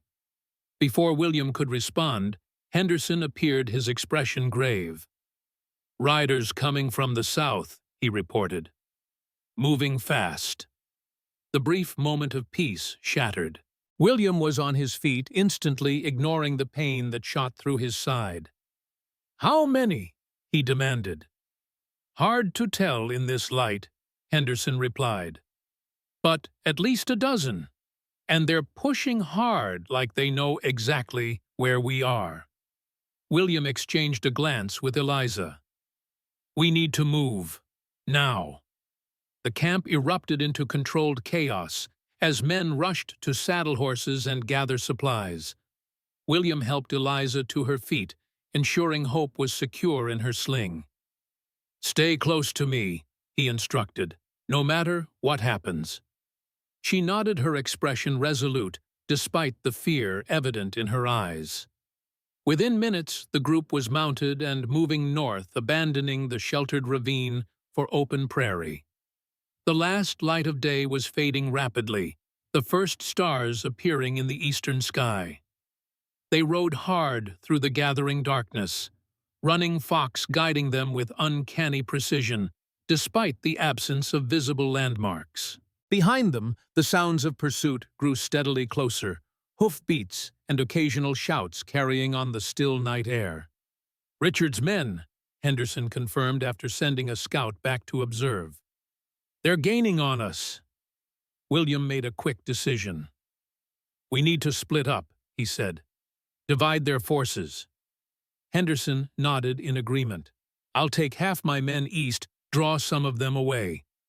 You continue north with the others. It's dangerous, William warned. Henderson's smile was grim. Life's been dangerous since the day I was born, Lieutenant. Remember. He extended his hand. God go with you. We'll meet at Fort Hayes. William clasped the offered hand, a surge of respect and gratitude for this man who had risked everything to help them. Be careful, Jacob. With a brief nod, Henderson gathered his chosen men and peeled away to the east, their horses kicking up dust in the moonlight. Almost immediately, some of the pursuers altered course to follow them exactly as planned. William led the remaining group onward, pushing a pace that he knew couldn't be sustained for long. The horses were tiring, and his own wound had begun bleeding again, the bandage warm and wet against his side. They had covered perhaps 5 more miles when disaster struck. Eliza's horse, already exhausted from the day's journey, stepped in a prairie dog hole and went down hard, throwing her and Hope to the ground. William was off his horse in an instant, heart pounding with fear. Eliza lay motionless for a terrifying moment before stirring her first thought for her child. Hope, she gasped, reaching for the sling. The baby was crying, a good sign that she was at least conscious and breathing. William helped Eliza sit up, checking both of them for injuries, while Running Fox and the others formed a protective circle around them. Anything broken? William asked urgently. Eliza moved carefully, testing her limbs. I don't think so. Just winded. And she examined Hope, who continued to cry lustily. She seems all right. The sling protected her. Relief flooded William, quickly replaced by renewed concern as he registered the approaching sounds of pursuit. The fall had cost them precious minutes they couldn't afford to lose. Can you ride? He asked Eliza. She nodded determinedly.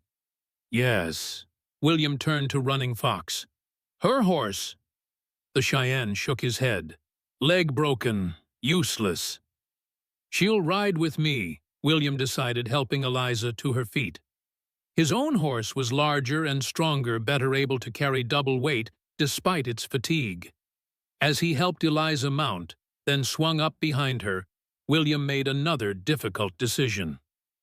Running Fox, take the others and continue north. We'll follow as best we can, but at a slower pace. This horse can't carry us both at a gallop. Running Fox frowned. Leaving you behind. Dividing the pursuit, William corrected, just like Henderson. Some will follow you, others will come after us. Better odds for everyone. The Cheyenne considered this logic, then nodded reluctantly. Bear Rock 10 miles north, then straight to Fort Hayes. He pointed to the North Star. Follow that. With that guidance, Running Fox and the other warriors rode off, taking Reynolds with them. The ledger remained with William, secured to his belt, a deliberate choice. If they were captured, William wanted to ensure that Eliza and Hope might be spared, with all of Richard's attention focused on him and the damning evidence he carried. They rode at a steady but sustainable pace, the horse laboring under their combined weight. William held Eliza and Hope before him, one arm around them protectively, while the other guided the horse. "They're coming," Eliza said quietly, hearing the pursuit closing in behind them. "I know," William acknowledged. "We can't outrun them like this." They had reached a small rise crowned with a cluster of boulders. Not ideal for defense, but better than open prairie. William reined in, helping Eliza dismount. "Hide among the rocks," he instructed. "I'll try to lead them away." "No," Eliza refused firmly. "We stay together." "Eliza." "No," she repeated. "We've come this far together. We'll face whatever comes the same way." William saw the determination in her eyes and knew further argument would be futile. Together, they moved among the boulders, finding a defensible position that offered some protection while still allowing William a clear field of fire with his borrowed rifle. They didn't have long to wait. Within minutes, riders appeared at the base of the rise, 6 men moving cautiously, now that their quarry had gone to ground. In the moonlight, William recognized the lead rider, Richard Whitmore himself. "Cole," Richard called up the slope. "I know you're up there. Come out now, and I'll spare the woman and child." William didn't respond, watching through his rifle sights as the riders spread out, preparing to approach from multiple directions. "Last chance, Cole," Richard shouted. "Surrender the ledger, and I give you my word they won't be harmed." "Your word isn't worth much, Richard," William called back, breaking his silence. "Not after what you did to your own sisters." Richard's posture stiffened visibly. "Family business," he dismissed. "Nothing to do with you." "It became my business when I delivered your daughter," William replied. "When I promised to protect her and her mother from the monster who would use them for his own purposes." At the mention of his daughter, Richard hesitated. "The child," he said, his voice carrying clearly in the night air. "Bring her out. Let me see her." Beside William, Eliza clutched Hope tighter. "Never," she whispered. "She stays with her mother," William called down. "Where she belongs." Richard's response was cold and precise. "Then you all die here." He signaled to his men, who began to advance up the slope, using the scattered boulders for cover. William took careful aim and fired, dropping the lead rider with a clean shot to the chest. The others immediately sought better cover, returning fire that ricocheted off the rocks around William and Eliza. "Stay down," William urged, reloading quickly. The gunfight continued for several minutes, with William carefully conserving ammunition, making each shot count. He managed to wound another of Richard's men, but the remaining 4, including Richard himself, continued their steady advance up the slope. Hope began to cry, the gunfire disturbing her despite Eliza's attempts to comfort her. The sound seemed to give Richard pause. "The child," he called out during a lull in the firing. "I can hear her. Bring her out. Eliza, she's a Whitmore. She belongs with her father." "You're not her father," Eliza shouted back, her voice steady despite her fear. "You're nothing to her. Nothing to me." Richard's response was a barrage of gunfire that chipped stone inches from their position. William returned fire, but his ammunition was running dangerously low, 2 shots remaining in the rifle, 2 in his revolver. "We need to move," he told Eliza urgently. "They're flanking us." She nodded, clutching Hope close, as they crawled to a new position among the boulders. They had just reached it when a bullet struck the rock beside William's head, sending stone fragments slicing across his cheek. Blood trickled down his face as he peered cautiously around the boulder. Richard and his remaining men were less than 30 yards away now, closing in methodically. "Ideas?" Eliza asked, her voice remarkably calm given the circumstances. William assessed their situation grimly. They were outnumbered, nearly out of ammunition, and had nowhere to run. The horse had bolted during the initial gunfire, leaving them stranded on this rocky hill. "We make our stand," he said simply. "When they rush us, I'll hold them off as long as possible. You take Hope and run north. Follow the North Star, just like Running Fox said." Eliza shook her head. "I won't leave you." "You have to," William insisted. "For Hope." Before Eliza could argue further, a new sound reached them, hoofbeats approaching rapidly from the north. Many riders moving fast. Richard and his men heard it too. They paused in their advance, turning toward this new development. "Cavalry patrol," Richard said, relief evident in his voice. "Right on time." William's heart sank. If it was indeed the cavalry detachment Reynolds had summoned, their situation had just gone from desperate to hopeless. The soldiers would side with Richard, a respected businessman, over fugitives with a bounty on their heads. The riders crested a ridge to the north, silhouetted against the night sky. There were at least 20 of them moving in disciplined formation. Military, without question. "It's over, Cole," Richard called triumph in his voice. "The cavalry will hang you as a horse thief and murderer. And Eliza? Well, she'll come home where she belongs." William placed himself protectively in front of Eliza, and Hope prepared to make a final stand regardless of the odds. But as the cavalry unit approached, something unexpected happened. The lead rider called out in a clear, authoritative voice, "Richard Whitmore, Thomas Reynolds, you are under arrest for conspiracy, fraud, and treason against the United States."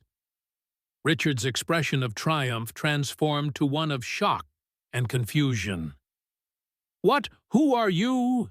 The cavalry unit surrounded Richard and his remaining men, rifles leveled. The leader rode forward into the moonlight, revealing the insignia of a federal marshal on his coat. "Marshal James Davis, United States Department of Justice," he announced. "Surrender your weapons immediately." Richard's men, outnumbered and surrounded, complied without resistance.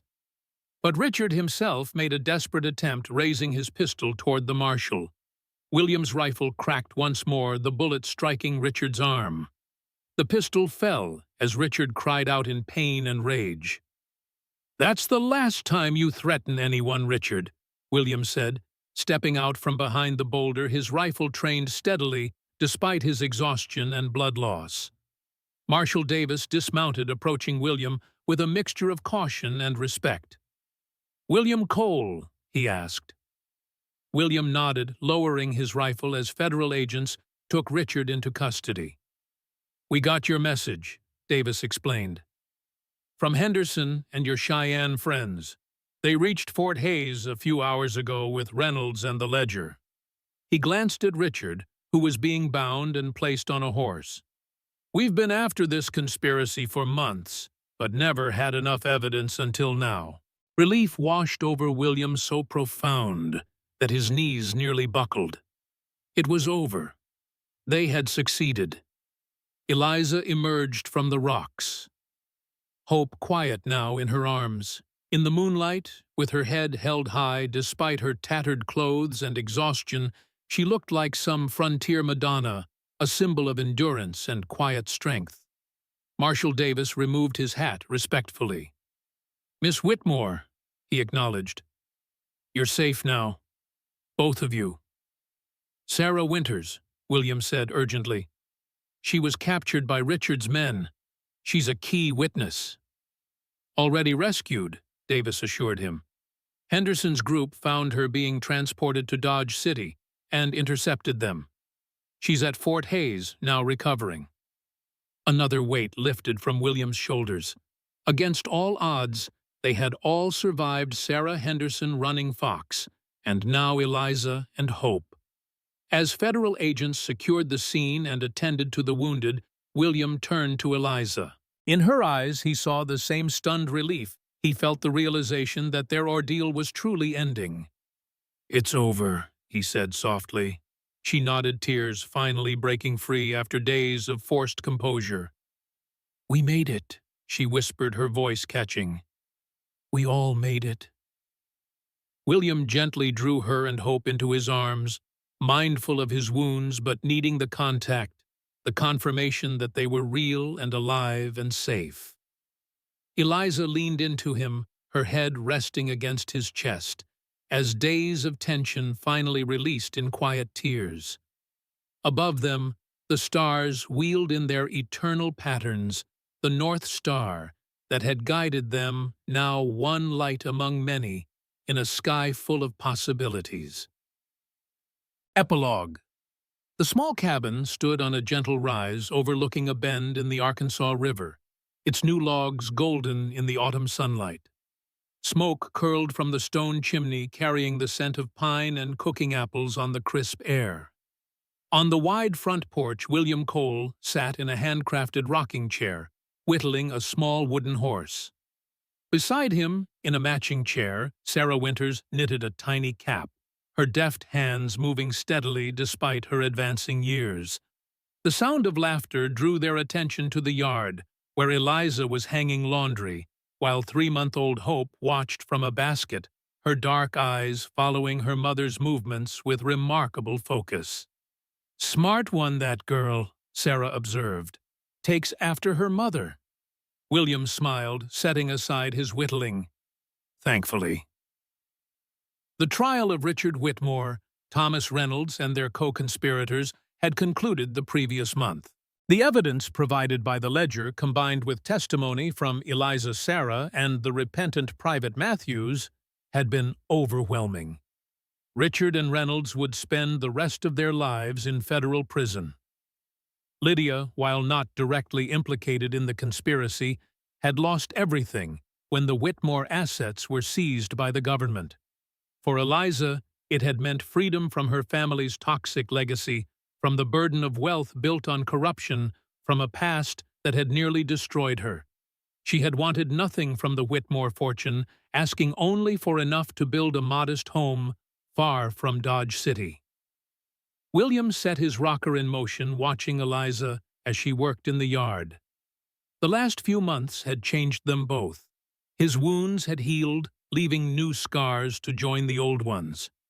Her bruises had faded, the cruel brand on her shoulder, now covered by a tattoo of a rising sun, her choice, her reclamation of her own body. They had married in a simple ceremony at Fort Hays, with Marshall Davis officiating and their unlikely family in attendance.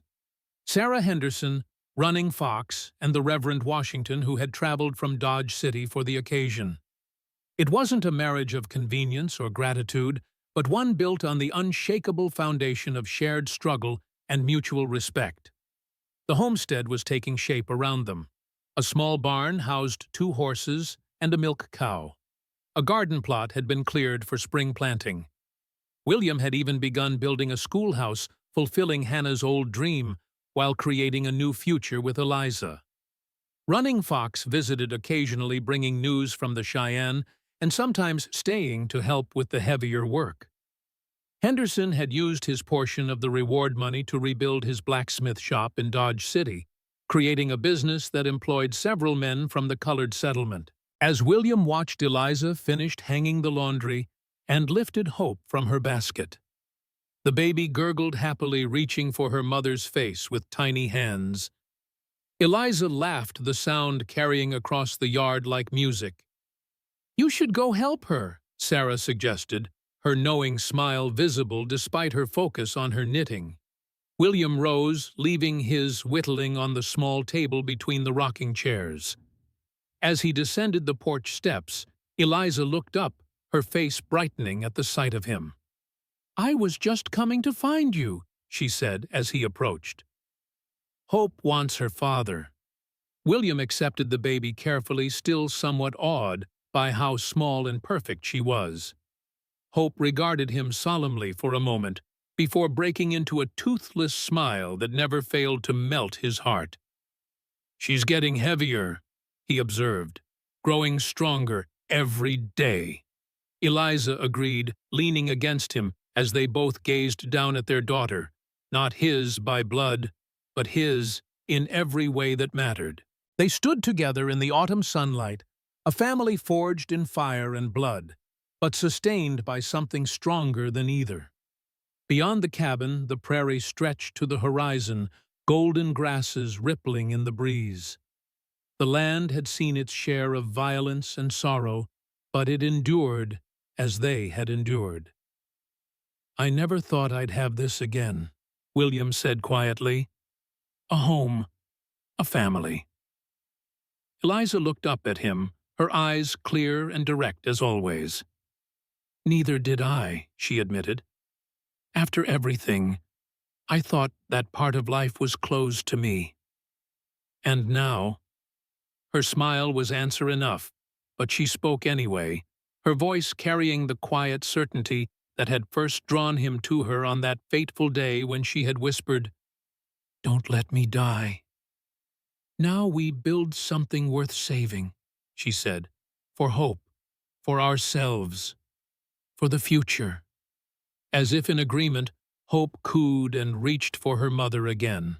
William handed her back their fingers, brushing in the exchange a simple touch that carried the weight of promise, of commitment, of a love that had grown not from passion, but from respect and shared purpose. The sun began its descent toward the western horizon, painting the sky in shades of gold and crimson.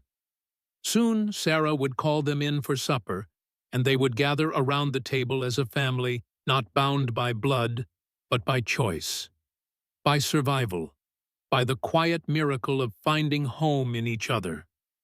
For now, though, they simply stood together in the fading light, watching their daughter discover the world, their shadows stretching long across the land they had claimed as their own, not through violence or deception, but through courage, sacrifice, and the enduring power of second chances.